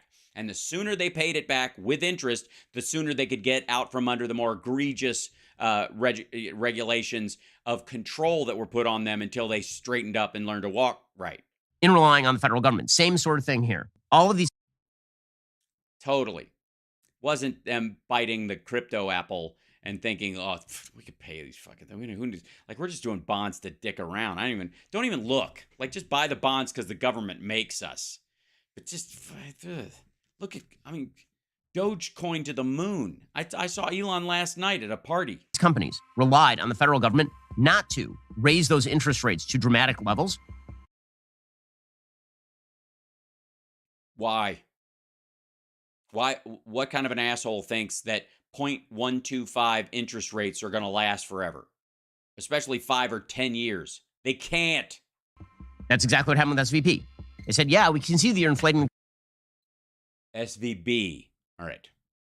Fuck it. Let's just call it SVD at this point. currency, but we'll bet that you're not going to raise those interest rates to high levels, even as Jerome Powell was saying we probably will. No, even as Jerome Powell was doing it. And then, of course, things went south, and now they're going to get bailed out by the federal government. At least the depositors are, and it's a question as to how many Depositors don't get bailed out. Depositors get their money that's available in the assets of the bank. That's not a bailout. many other institutions are going to be. Investors get bailed out. Like, owners get bailed out. Depositors get their money that is theirs. It's like, I don't know, this is so fucking weird. It's like saying somebody who got their car stolen is getting a bailout from the government when they find the stolen car and return it to them. Oh, what's that smell? Yeah, it looks like a vagrant used it as a bathroom. You got any interesting leads, man? Leads. So that's it. Welcome to the talking point graveyard of the great bank crash of 2023. That is all Joe Biden's fault for not reinstating a rule that Donald Trump got rid of that started all this shit as a cascade.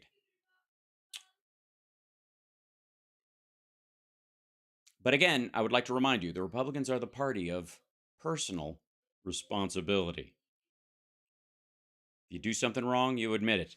If you were wrong about the relaxing of rules, you just go, whew, you know, maybe Biden should have brought it back in or tried to bring it back in right away, but it was wrong for Trump to do that because clearly this was a result. It's almost as if all Trump did when he was in office was light 2-year-long wicks. He removed the COPS program and the pandemic response team 2 years, almost to the day when COVID and Chauvin hit at the same time. Not a surprise. Okay, how much time do I have? Okay, I got a little bit of time left. It's hard to even. Yeah. Okay, I apologize. Get ready. Here comes Mike Pillow's bloated face. Doink. He's not doing well. He's still doing the show from, I don't know why he calls in from his stairwell. It looks like he broke into someone else's house, like during during an open house, and just said, "You've got really good Wi-Fi. Do you mind?" Honestly, because there's nothing there. There's no like little plant in the foyer. There's no pictures that we can see. It's just kind of creepy. Does he frequent a particular rental and insist that they take all markings down? I don't know. Anyways, this is his update. To take a break from the machines, the battle against the machines, the rise of the machines, the T9000. Consider the divorce. We're gonna take a break from bank stuff to talk about Mike Lindell gives an update on the fight against the machines, which is going very, very well. If you'll recall, last August, he got his case in front of the Supreme Court. Well, last August, he was gonna get his October. By October, they were definitely going to, and then they put together a thing that was definitely 9-0. As soon as they saw it, they never even looked at the evidence. And then when they finally got a chance to see it, there would be 9-0. There would be no more machines by, what time is it? And I don't know. He's going to give us an update. Drinking warm water before bed fixes tooth and gum problems overnight. No, it doesn't. Mike, we played a video from Carrie Lake. All right, that I apologize. I did not know that was coming. About her continued fight for the governorship of Arizona. Fight with the governorship of Arizona. She's not governor, and she's not going to be. You've been off the radar with us for a week or so. Get people up to date. What's going on? Because people are still worried about Yeah, you're getting your mustache detailed. Hey, we can't. You got this election in Wisconsin for the. Yeah, there's this thing, and I don't know what's that bullshit you're always on about. Talk about that for a second. I need a nap. Judge, people are very concerned about the entire voting apparatus and where we stand. Well, we launched the Election Crime Bureau, and yeah, it was a huge hit, and I figured out why he likes it. He likes the echo on his voice. It's kind of like singing in the shower. It gives it more depth. I'll give you an update on Kari Lake. She's Kari Lake. We're that appeal. We're waiting to hear from the Supreme Court of Arizona whether they're going to accept it or not. I really believe they will.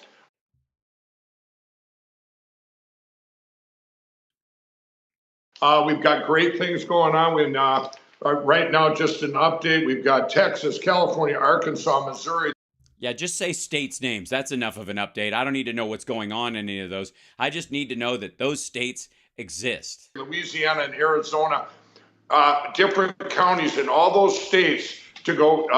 And they have, yes, different counties. Don't name the counties, though. That's too much. Completely paper-free, same-day voting. This is our ultimate goal with this whole country to be same-day voting, paper ballots, hand-counted. We had a great ruling yesterday, or I guess March 9th.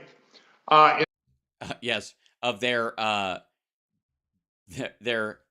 fuck off the vote campaign in small red counties to make people, if they can't make it on election day, your vote shouldn't count at all.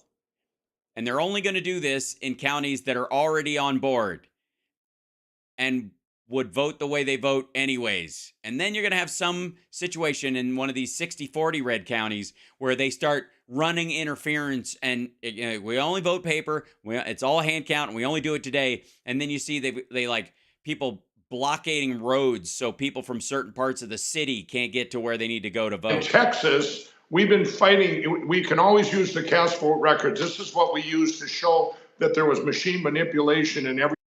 Yes, well, attempt to show, I think is the phrase. Failed to show is the reality. Every county, or in most of the counties. Well, yeah, most of them, obviously. You can't. Computers get exhausted midway through the afternoon and they need a nap and a juice box. So they obviously, that's the thing. People could manipulate votes all day long, but you set a computer on it, and it's just going to get all tangled up. It's those wires, I think. In Texas, we've been fighting Harris County since this summer, and they've been going back and forth. And Dr. Walter Doherty asked for the request for the cast vote records. Harris County, Ken Paxton made a ruling, said, yes, you can get them.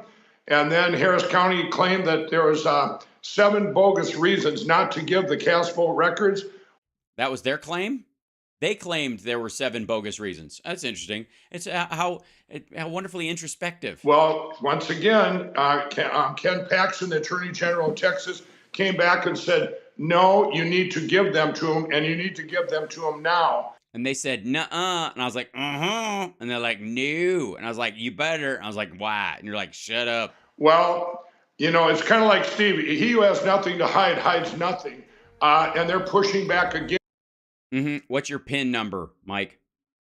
Why won't you give me your credit card number? All I want is the credit card number and the date and the security code on the back. Is that so much to ask? I mean, what are you afraid of, Mike? What are you hiding? Huh? Afraid I want to look at what you're purchasing? I'm not. Just going to make some purchases. But if I did decide to look, what would I find, Mike? What would I find? Yeah, so if you're in Mike, why are you wearing clothes? What are you hiding? What kind of tattoos do you have? I don't want to see them because I'm already nauseous at the thought. Harris County, if you're in Texas, you need to reach out to. They're playing walk-off music on him right now. I might have to bail on this video early because he's already boring. That judge, that county judge and the county commissioners and say, hey, give us these records. It's crazy that they're hiding stuff. Mike, here's the confusion. You got Shasta, you got this county in Arkansas, you got other people fighting. I just think for people's, we're in March. We're the Ides of March today, brother.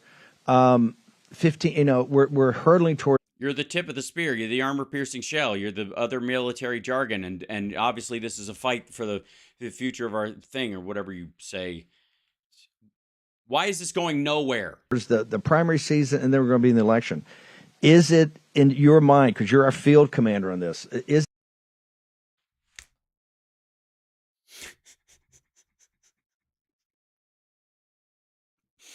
Field Commander Pillow at your service.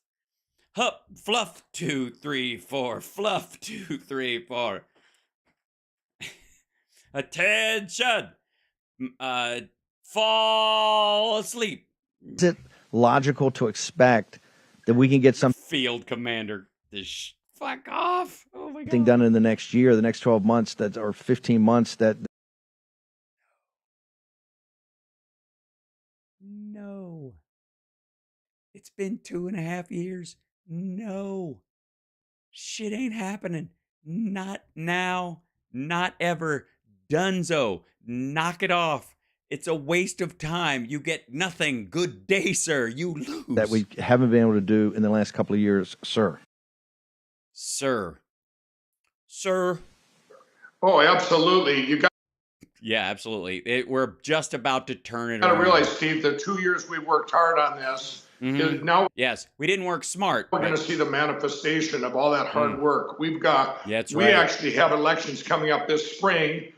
We hope we have many counties in Missouri that'll be machine free. So we'll have a prototype So then when we lose, we really start punching ourselves in the face. of the two systems we have Tears in his eyes, I guess. Cinderella to story. hand count. Now we actually have two Jesus. systems, and they're awesome. And we Oh, okay. The state of the voting fight against the machines. Awesome. presented with some Secretary of States. They all like it. It's amazing. We have a big election coming up in Louisiana for a governor there, and that's this fall. And we hope to have, I want to have all Louisiana machine free by then. Remember, Good luck with that. It's not going to affect the 2024 election at all, even if you did. As a matter of fact, there's a very strong chance you might find that there are more Democratic votes found when you do it that way. I'm just saying. Nobody gives a fuck. Steve, the country, the Netherlands, I have met with the Netherlands, the He's met with them. They must be exhausted. UK, France, Germany, all All of them. paper ballots hand counted same day. The Netherlands switched over from machines. Uh-oh. And and now Mike Pillow is a ghost in a cloud. They switched over from machines in He got a notification. Can you not? You don't know when to turn on Do Not Disturb, Mike, on your iPhone that big tech provided you with? in about 4.5 months. So that was about 4.5 months they switched over. And so it's very, with our system, it's even better than all the ones that all those countries have. So it's Oh yeah, because it's in English. Hello.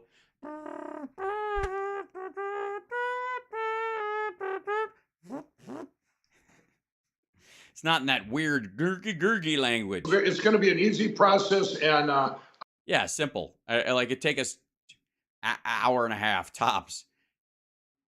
3 years and an hour, give or take. I really believe by the 2024 election, with the stuff we have going on, I got to believe, we got to keep the faith that we are completely computer machine free of these voting machine companies and no computers in our elections. And we're working hard in every state right now with the Election Crime Bureau.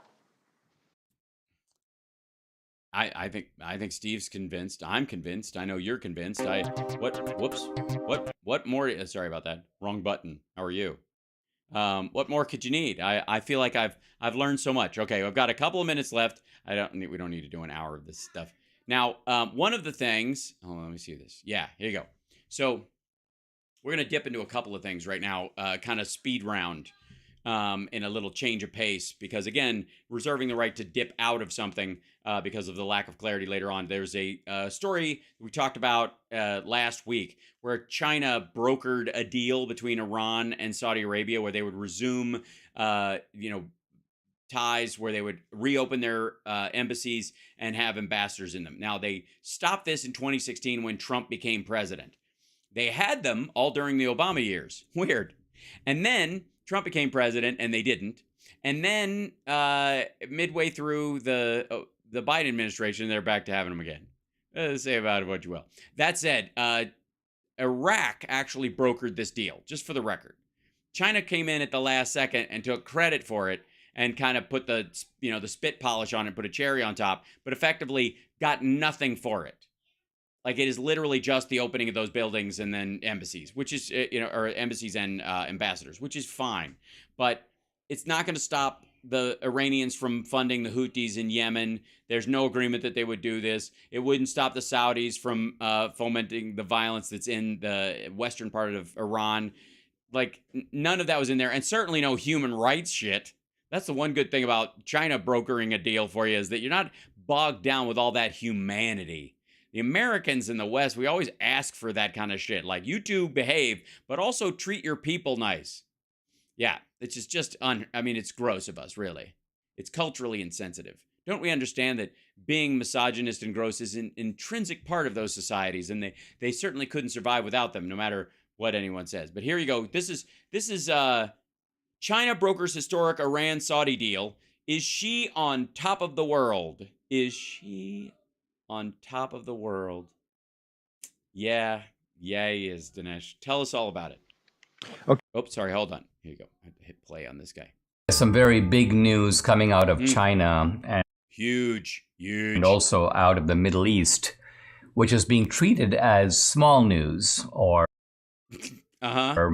relatively uneventful news. But it's giant. It's huge. This is life-changing. This is a fundamental shift. This is like, you remember the Abraham Accords? Bullshit.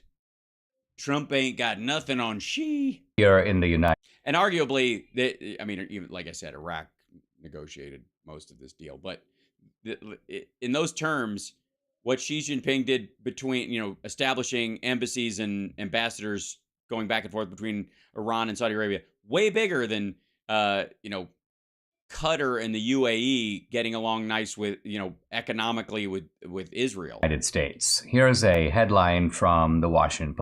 Yeah, headlines are enough. I don't need the actual details. And please don't read paragraph 3. Post. China brokers Iran-Saudi Arabia détente, raising eyebrows in Washington. Yes, isn't that adorable? How China is kicking America's ass in the negotiating amongst awful dictators who, torture women and throw reporters into wood chippers. Raising eyebrows in Washington. Now, this is the kind of foreign policy equivalent of saying your neighbor is having an affair with your wife, quote, raising eyebrows in the household. I can almost imagine. Well, no, that would be your neighbor negotiating the basically setting up your ex, your one of your friends with benefits, that would be the Saudis, with a former, well, not even a rival, I wouldn't put it that, like, and just an asshole from the neighborhood who keeps driving over your lawn and trying to hit kids because we're playing stickball in the street, that kind of stuff, and they're trying to hook them up. Right, and you're looking out your window going, good luck. Imagine the elevated eyebrow, like, well, really? I don't know. We have to ask, why is Debbie on the show today, Dinesh? Where is she? She's raising eyebrows on this show, I'll tell you that right now. It's crazy. It is. It's crazy. It's cuckoo. It's crazy go nuts. It's so outrageous, fantastical, and also insane. It's crazy because it's crazy because it's cuckoo. Something really big has happened, and it's being portrayed as if it's nothing more than, first of all, they don't even treat the event as news. They're looking at the reaction in Washington as if a bunch of Washington pundits are quizzically looking over at China and the Middle East saying, this is a little bit interesting. Maybe we ought to take a look at this one. Maybe we'll commission a paper about it. Oh, somebody's been taking classes from Glenn Beck on how to do shitty voices. Well, what's the it? The it. Yeah, what is the it? Tell us what the Here deal is this. And you have to put this against the backdrop of how the world has been, certainly in the 40 or so years since I've been in this country, but going all the way back to World War II. By and large, it's been taken for granted that nothing important can happen in the world. A dispute between India and Pakistan, for example, a kind of flare-up between North and South Korea, some agitation in the Middle East. A flare-up. That's what the Korean War was. A flare-up. And America immediately swoops in. America is the agreed upon sort of referee, umpire. The American position often ends up being the position that is ultimately taken. And this is what it means to be the world's sole superpower. Now, suddenly... By the way, does this idiot think that other countries don't and have not bartered peace deals and ceasefires over the last 70 years? That the UK just kind of, France and in Africa, just that they just sit back and wait for the US to cover them? No? These rules are changing, and are not just changing in the future, but are... Doesn't all change happen in the future? Otherwise, it would be the current status quo. Sorry, that's very eyebrow-raising in its stupidity. Changing now, and this latest example is a dramatic illustration of that. So Iran and Saudi Arabia are enemies. It's important to emphasize that Iran and Saudi Arabia are, some people think, well, they're both Muslims, and so obviously they're not enemies. Well, yeah, I mean, they're not insofar as they want to destroy America. That's the one area where they agree, right, Dinesh? And so the idea of them getting together, or that China's putting them together, doesn't mean that China's trying to foment violence against the United States or create alliances that will attack the United States where you currently live, but that, they're just, they're just finally coming around to how sweet the other is and aligning themselves under a giant jihadi banner. Actually, no. First of all, the Saudis are Arabs. The Iranians are not. Number two. Okay, got that, right? There is huge rivalry for who gets to be top dog in the Middle East. Right. So obviously this is going to work out very well. The rivalry. Hi. Okay, hold on one second. Like it. Women weaken legs. Summer's going to the gym and she's wearing her Mickey's gym Rocky shirt. You don't need to know that. Is between the important countries in the region, really namely three: Iran, Egypt, and Saudi Arabia. Saudi Arabia has by and large been in the American orbit. It's been our ally, and Iran... And by the way, during Obama, it had embassies open and ambassadors in Iran. Okay. Has been our adversary, at least since the Khomeini revolution of the late 1970s. So what does it mean that these two adversaries that had no diplomatic relations with each other, they weren't talking? No, they never. They did never. We might have to, give me a second. Let me look this up. Hold on. Let's see. If I, obviously, Arabia, Saudi Arabia, Iran, if I type in reestablish, obviously nothing's going to come up.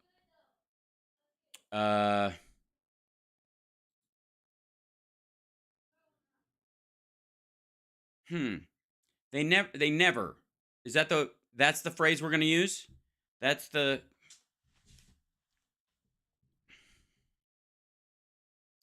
Hosted by China. That Iran brokered again. Saudi Arabia and Iran agreed to restore ties. How can you restore something you never had, Dinesh? The deal between regional rivals underlies China's growing economic and political importance in the Middle East and what some analysts say is waning American influence. Yes, analysts like Dinesh D'Souza. Yawn. By the way, we want waning influence in that part of the world because we don't want to need that influence in that part of the world. Again, you're not buying a Saudi Arabia, a washing machine or a Saudi Arabian phone. It's oil and gas. And if we can get our own and we can do it in a way that's less environmentally damaging until we transition to something else, that's how we should do it. We don't we don't want to, like, we're out of the blood for oil business. And if we were ever truly in it, that's another conversation for another time. But we're like the entire U.S. population has lost its appetite for dealing with that fuckery. And China can jump in there because that and try their hand at it because they are seeking the exact same thing. Riyadh, after years of open hostility and proxy conflicts between the Middle East, Saudi Arabia and Iran have agreed to reestablish diplomatic ties, they announced on Friday, in a significant pivot for the two regional rivals that was facilitated by China. China hosted the talks that led to the breakthrough, highlighting Beijing's growing role, blah, blah, blah, particularly Middle East. 7 years after cutting formal ties. What happened 7 years ago?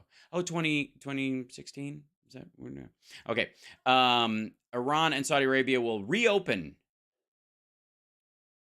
embassies in each other's countries within 2 months, confirming their respect for the sovereignty of states and non-interference in their internal affairs.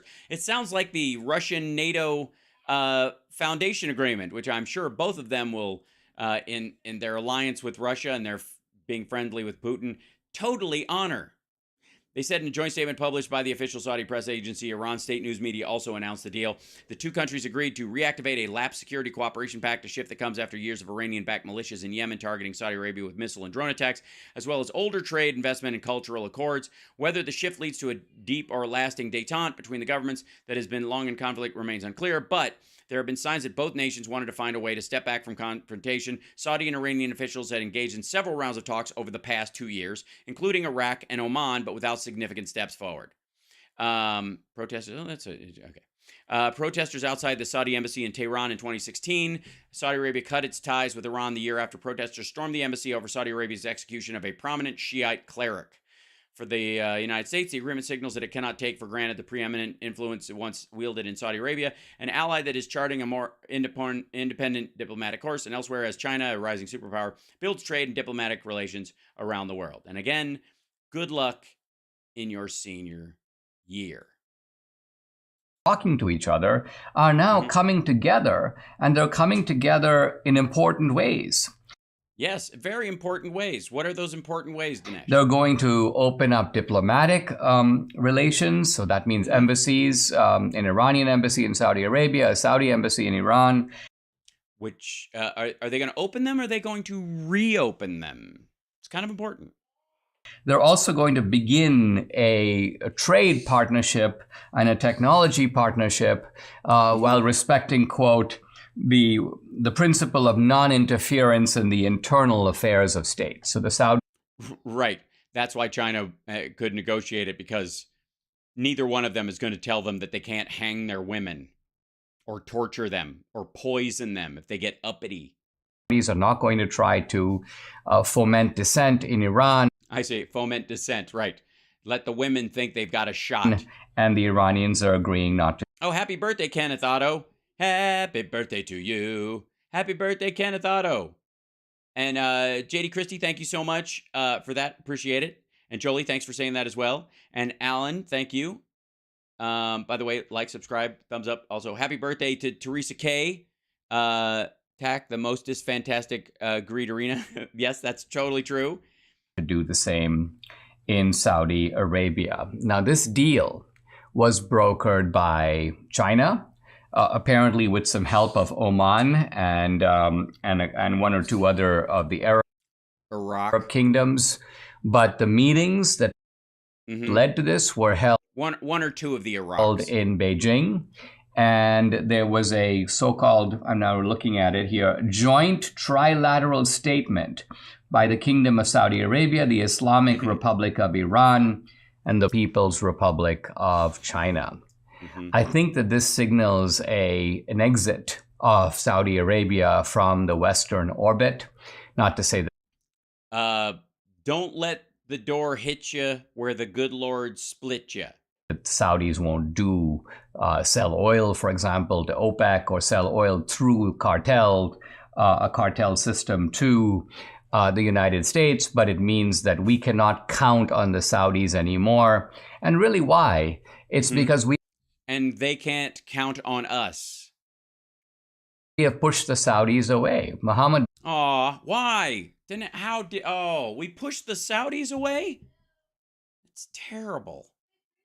And after they've been so nice to our reporters. Bilson Sultan, and women. the head of Saudi Arabia, was actually very close to Trump. He was and we pushed them away. He was very close. Still is, actually. very close to the United States. He's known to be very close to Xi. They're all one big happy family. It's like the old ones. a pro-U.S. guy, and the Biden people have driven him into the arms of China. This is the undeniable reality. We're seeing almost no comment to this effect. We're not even seeing any introspection about it. How did something like this happen? And as I say, it's a really big deal. In fact, yes, it's huge. It's going to change the world as we know it, Dinesh. It's going to work out great, and there's no bumpy roads ahead. The thing, if we know anything about the Middle East, it's that once something is set, it stays that way, and the quicker and you can make a deal, the longer it stays in place. And that's the important thing that's going to come from all this. And he's not the only one talking about it. Look at this. China brings peace. Look at the happy picture of three of Jimmy Dore's favorite people. Let's do this. Same conversation. Well, and by the way, I have no idea how long this one is. So I reserve the right to bail out because we're at the end of the show.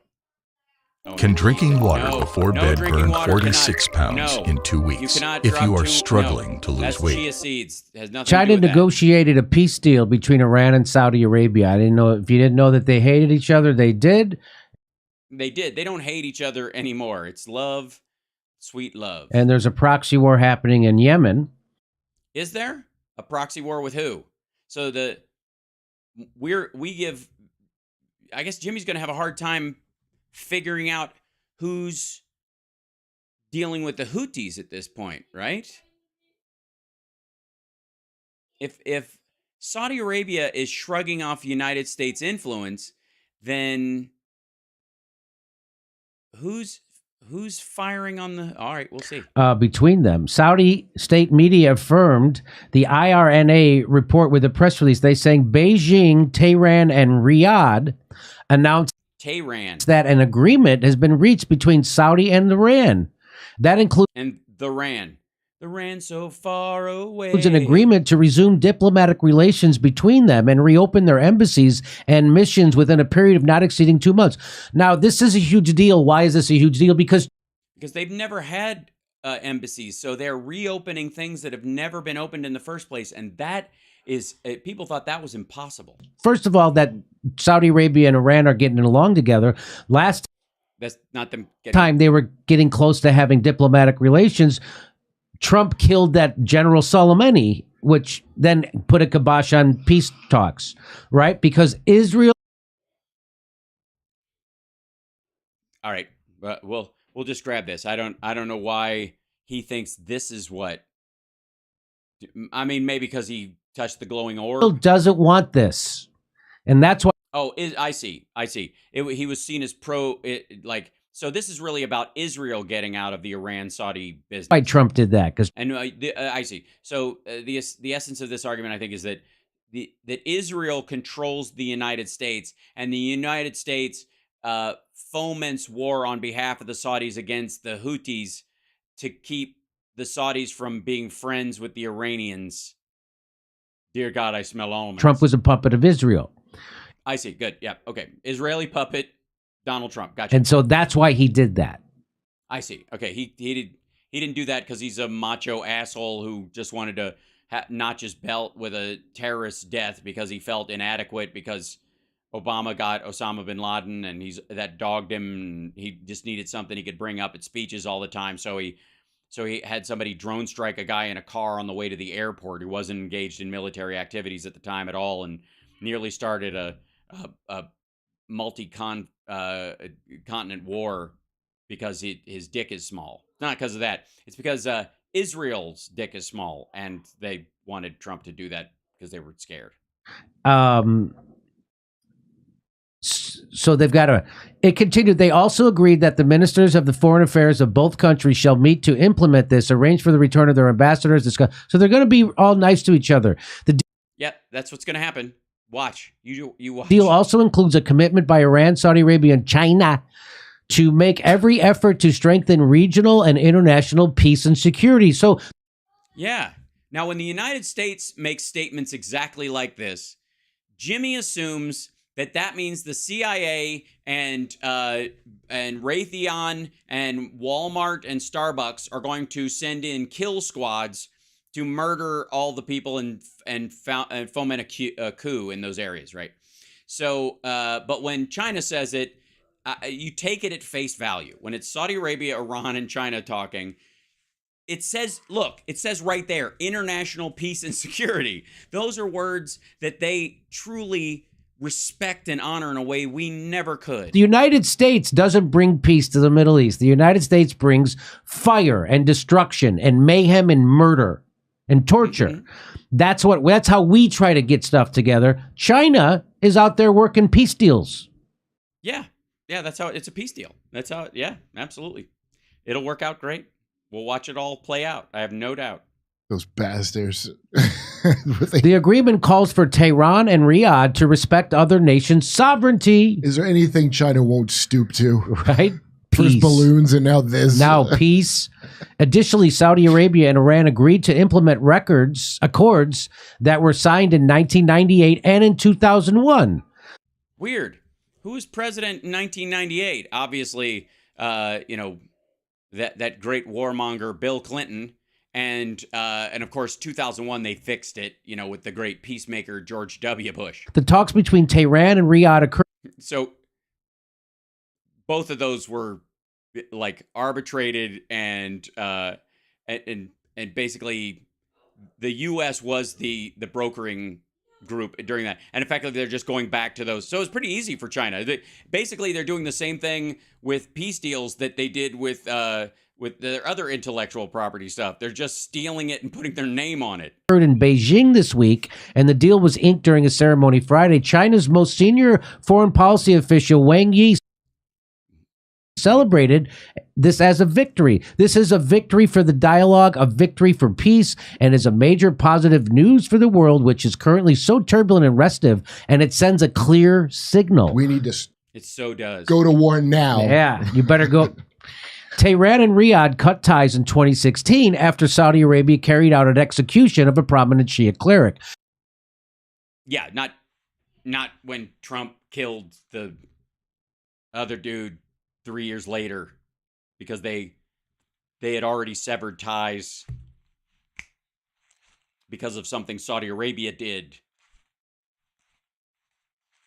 during an election year where the president at the time was on his way out and couldn't get reelected, and two people were running for the office at the time. This resulted in protesters storming the Saudi embassy in Iran, Right, wearing MAGA hats. Of course, most of those people were BLM and Antifa. provoking the end of its ties between the two nations. Tensions So he's not going to just bring up that he was bullshitting about the whole Soleimani thing earlier. He's just going to blow past that. between Iran and Saudi Arabia have been inflamed by other conflicts in the Middle East and Syria.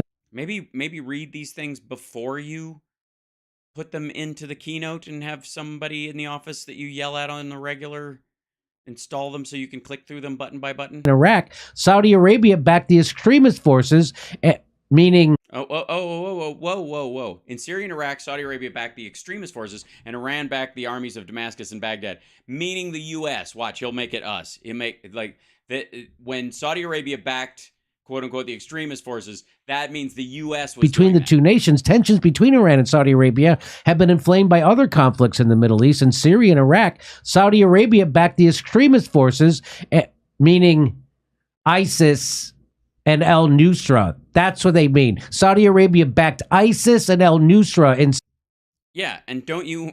I mean, look, it doesn't matter. It's water under the bridge, Jimmy. They're friends with Iran now. It's all going to work out. Syria. And Iran backed the armies of Syria. In Yemen, Riyadh has fought a war against the Houthis for nearly a decade. Oh, a decade. I'm sorry, a what? First of all, this is going to rub them the wrong way, because isn't this just a U.S. proxy war with Yemen that we're just doing because we feel like killing innocent Houthis? The armies of Syria. Mm-hmm. In Yemen, Riyadh has fought a war against the Houthis for nearly a decade. Wait, so A decade. Is anybody pronounce it that way? A decade? No? Iran backed Iraq and Syria. Why are they saying it's city? Wait a minute. Iran, in Syria and in Iraq, Saudi Arabia. Oh, God. So not only does he not pre-read his shit and understand the concept of it, he doesn't let his guests see what he's going to reference so that, all right, maybe they don't want it. Maybe he likes to be surprised. I certainly do. Backed extremist forces. Okay. Okay, yeah. Anyways, blah, blah, blah, blah, blah, blah, America's fault. Saudi Arabia claims the Houthis are a proxy force of Iran. Uh-huh. Notice he's not doing his big faces. However, Riyadh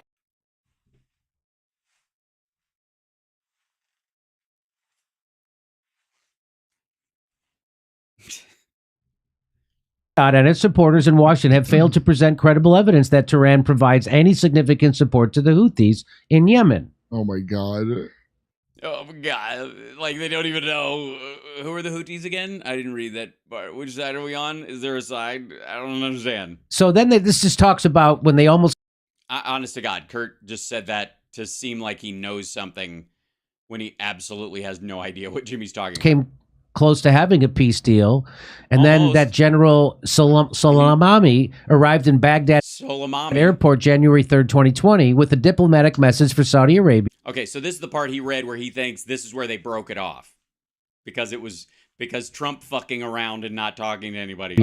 When he was killed by American drone strike ordered by President Donald Trump. By the way, this is from antiwar.com. So this is their take on why. That's why he at the behest of Israel. They wanted to kill him forever. Because he was going to make peace. Oh my God. Oh my God. Hold on. Saudi Arabia sought to improve relations with Iran. Baghdad attempted to foster diplomacy between its two neighbors. Iranian General Soleimani arrived at the Baghdad airport with a diplomatic message from Saudi Arabia when he was killed by an American drone strike ordered by President Donald Trump. Soleimani's death ended negotiations until 2021. So the Biden administration started negotiations again in 2021. Or during the Biden administration, the Iraqis started back up in 2021 because it was somebody else in D.C. I guess. American drone strike ordered by President Donald Trump. That's why he at the behest of Israel. They wanted to kill him forever. Because he was going to make peace. Oh my God! What That's a coincidence! That's exactly what they would. What a coincidence! Does Jimmy know that Kurt is pooping?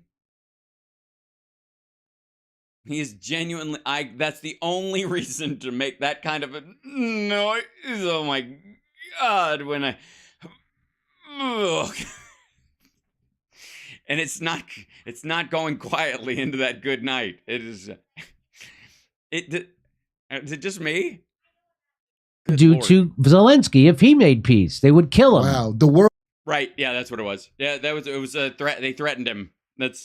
The Russians want peace desperately, but Zelensky's afraid for his life. The world is our Fred Hampton. That's right.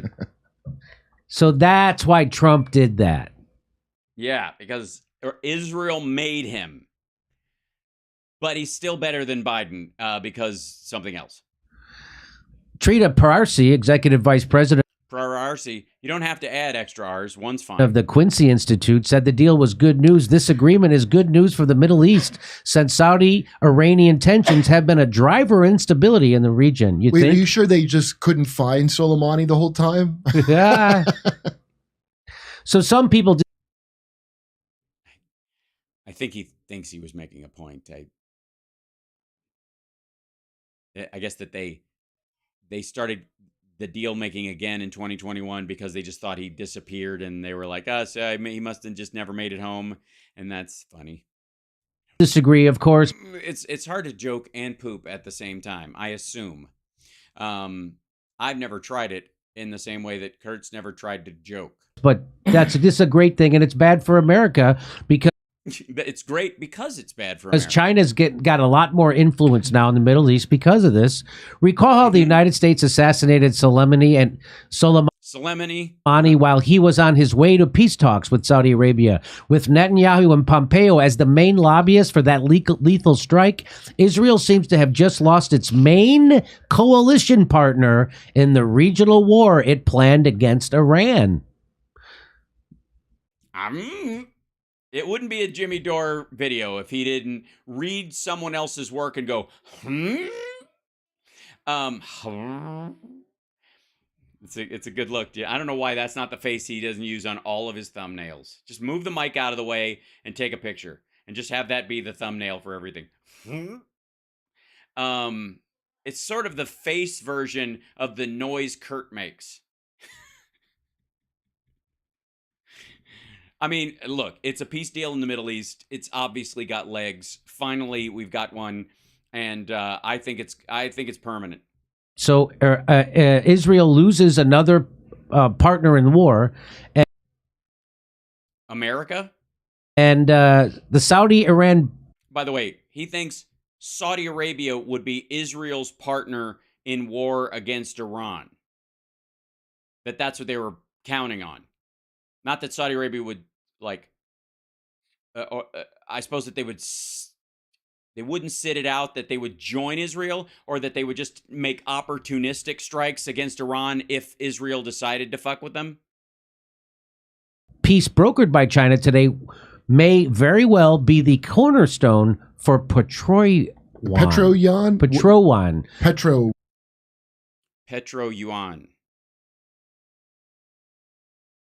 No. But good luck. Petro-yuan, that's it.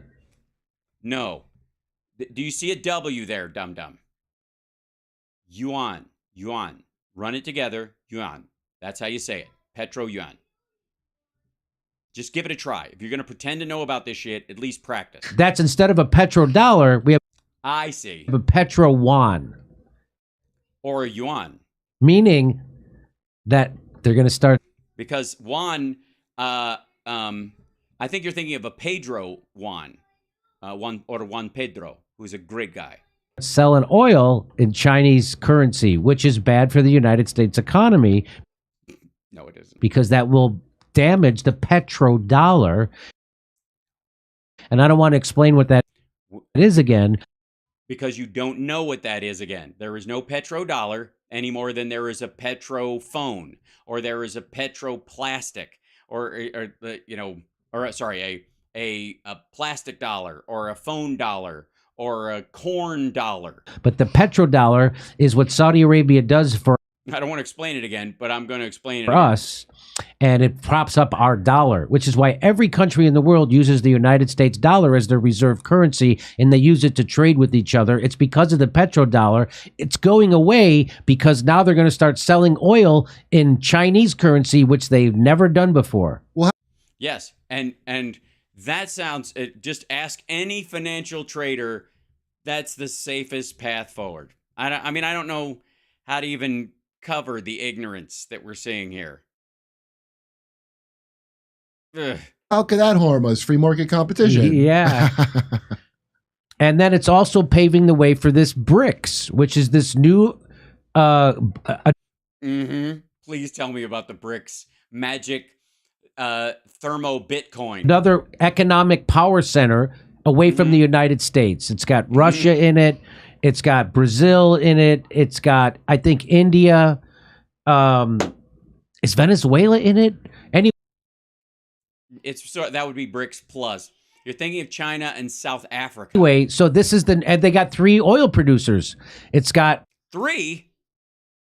No way. Russia, Saudi Arabia, and Iran.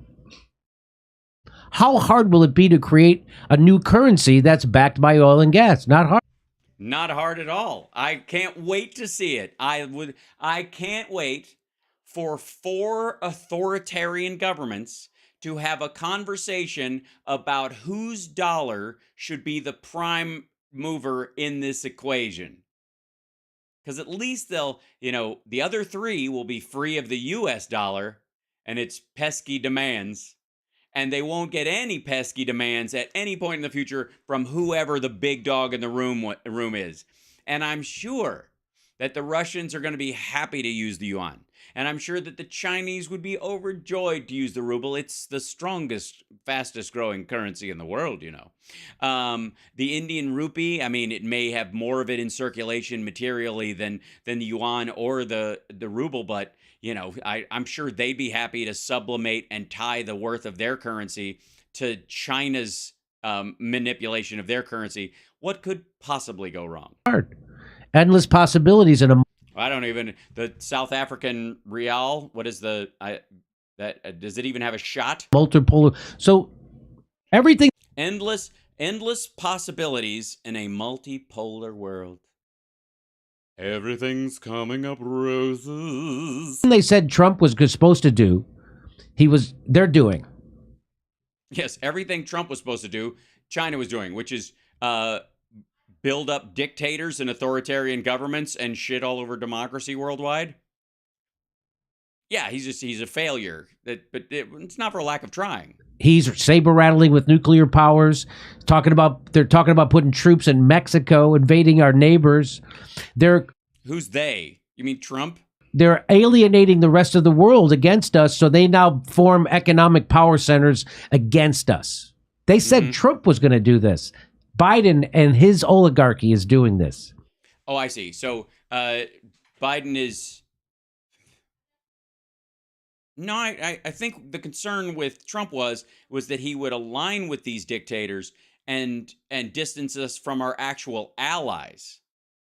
And if you'll recall, he was soft on Russia and, you know, to a bizarre fault, and was deferential to Xi Jinping during the first 6 months of the pandemic until it looked like it would cost him the election, and he got mad at him finally. The worry was he would align himself with the Kim Jong-uns of the world, that he would align himself with Xi Jinping and think of, you know, it's why he was saying shit like president for life sounds pretty good when he would talk about Xi Jinping. And distance us from our democratic allies in the Western world. If I recall reality. You are witnessing a historic moment. China. Oh, I know it. Brokering the deal between Saudi Arabia and Iran is both the icing and the cherry on top. Yeah, everybody grab a spoon. It's all good. Honestly, there's just no way it can go south. It's just like when China moved into Afghanistan. It's been pretty sweet the entire time. There have been a couple of hotel bombings and a targeting of Chinese civilians by large terrorist groups, and the Taliban have had to do raids on civilian areas that they believe are hotbeds for ISIS-K. But you know, when it comes to women and children, you make an omelet, you got to break some eggs, you know. And when America does it, it's obviously terrible, and we want to stop it. But when another country does it, we just have to understand it's diversity is our strength worldwide. They did more than decades. They did more than decades of the U.S. bringing peace to the region and have cemented themselves as true mediators on the world stage. It's a huge win. Mm-hmm. Okay. It's a huge win. It's enormous. What did they do? They got them to return to the relationship they had brokered largely by the United States before 2016, before Trump was in office, when he was doing all that fuckery back and forth, where he was favoring the Saudis, and then he ended up killing the general, which obviously you think was pivotal for them to not talk anymore, or at least antiwar.com does. And look, there's obviously one of the things Jimmy hates is the CIA, man. The fact that the CIA foments coups and is in strange bedfellows with these violent dictatorships and overthrows governments and that kind of stuff. You know, when the CIA does that, is the worst of the worst or whatever. When China does it, it's a win for peace. And here's one more. This is fresh out of the oven. Xi Jinping plans to speak with Volodymyr Zelensky. Voldemort. Yes, Voldemort. That's his name. for the first time since the start of the Ukraine war, likely after he visits Moscow next week to meet with Vladimir Putin, It's Voldemort Putin. according to. So China's going to be the peacemaker now in the world, and the United States is the world's terrorist, because we are. Yeah, of course we are, and that's why Jimmy lives here. It's one thing to think your country sucks on a generalized level, but when you're suckling off the teat of the bear that slaughters the villagers, at some point aren't you partly culpable at some point? Obviously, I look forward to him moving to, I don't know, an uncharted Caribbean island where he can be free of the sins of the father. We're the country most other countries fear the most is the United. Yes, we're the country they fear the most, which is why when there's a natural disaster that wrecks an entire country, the first phone call they make is to the president of the United States. It's because they're like, hey, we're down. You might as well finish us off. States, and by a long shot. Yes, by a long shot. Well, we're everything by a long shot. So, again, there you go. Your country's being run by psychopathic murderers for money.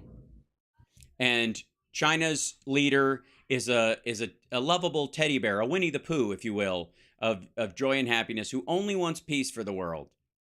He wants peace and freedom, and he wants, a sort of libertarian socialism that everybody can enjoy. And if you just let him, it'd be so good. And he knows how to talk the language of murderous dictators, which is a skill we've apparently lost, and I don't know why. And they don't care if they break other countries, and they certainly don't care if they break our country or wreck our petrodollar. That's wreck petro. Again, good luck. I look forward to their crypto coin that you were touting last. That's what they're doing. Anything you want to add to this, Kurt? Yeah, Kurt, can you fill us in on something? Are you done pooping? I mean, I hope they look out for all the banks when this happens. Me too. All right. Keep voting blue, fuckface. If you want to see my... Do you hear that? Like, he talks about how Trump literally assassinated a guy on behalf of Israel to stop a peace deal before, but it's Biden's fault because something about banks. Anything you want to add to this, Kurt? I mean, I hope they look out for all the banks when this happens. Me too. Who are you talking about? This is one of those moments where, Kurt, perhaps some improv training. I know you're trying to yes and here, but you can't yes sir. You got to actually try to. Never mind. Just keep smoking pot, dude. It's all you need. It's what Jimmy has you there for. He just likes the odor, the skunk coming off of you. It makes him feel at home.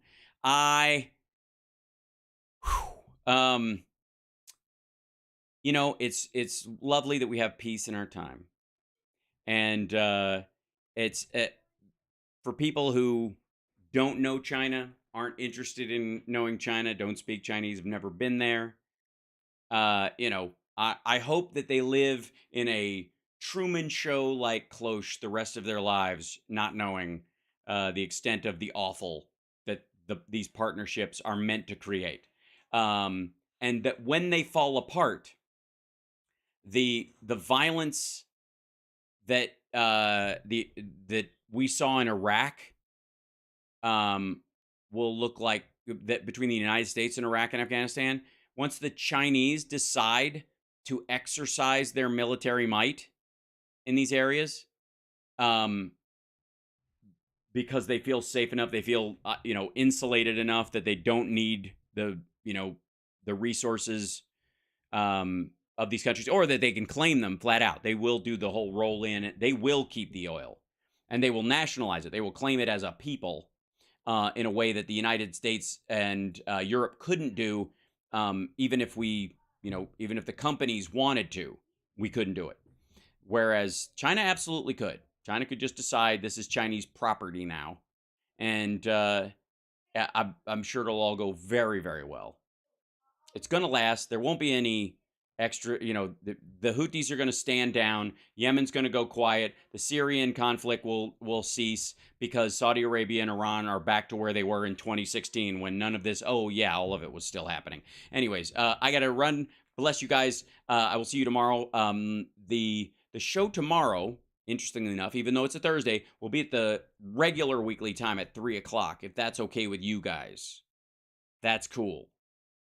Because we've shuffled the family FaceTime around because of grandparents. So if they said it, if they change it, it's fine. If I change it for work, it's not fine. So I'm not going to do that. But 3 o'clock tomorrow, so let everybody know. And I'm sure we will cover more of this, but I feel like today is one of those like talking points graveyard days.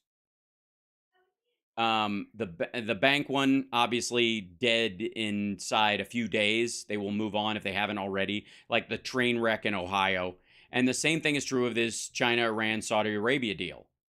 Yeah, everybody's raising eyebrows because nobody gives a shit. We're already extracting ourselves. We're done. In the Middle East, we're done.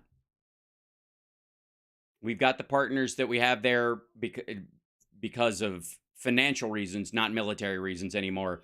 And all but our support of Israel is effectively moving to a strictly financial relationship. And that's how it will be going forward. And the more we get towards renewables and get ourselves completely off of foreign oil entirely, which is the plan, no matter who's in the White House, that is the ongoing march that this country is headed in.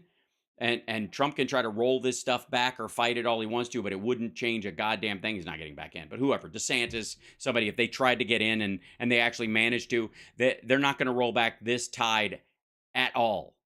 This is the direction the United States is going. North America as an alliance will be the safest, most prosperous place on the earth. And China and Russia are both staring at the same wall. And it's bad. And so at some point, they're going to make a decision to go after somebody else's stuff. Russia has already tried to do that with Ukraine in terms of financially, minerals, gas, oil, and, of course, the transit fees that they don't want to have to pay going through Ukraine, the vacation land all along the Black Sea, and then, of course, the women and children who they would like to, bolster their demographic up with. The Chinese... Welcome to the India-China conflict and the expansion of the BRI, which is already rubbing a bunch of people the wrong way. Hold on one second. Let me see if I can show this. I think it's...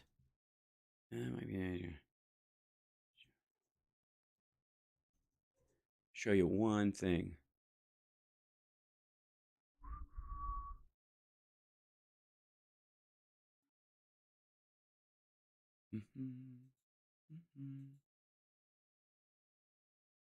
Hold on one second.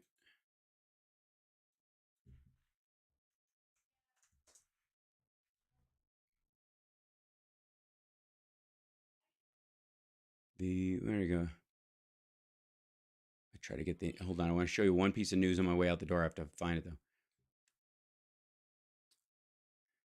Yeah, here you go. Here's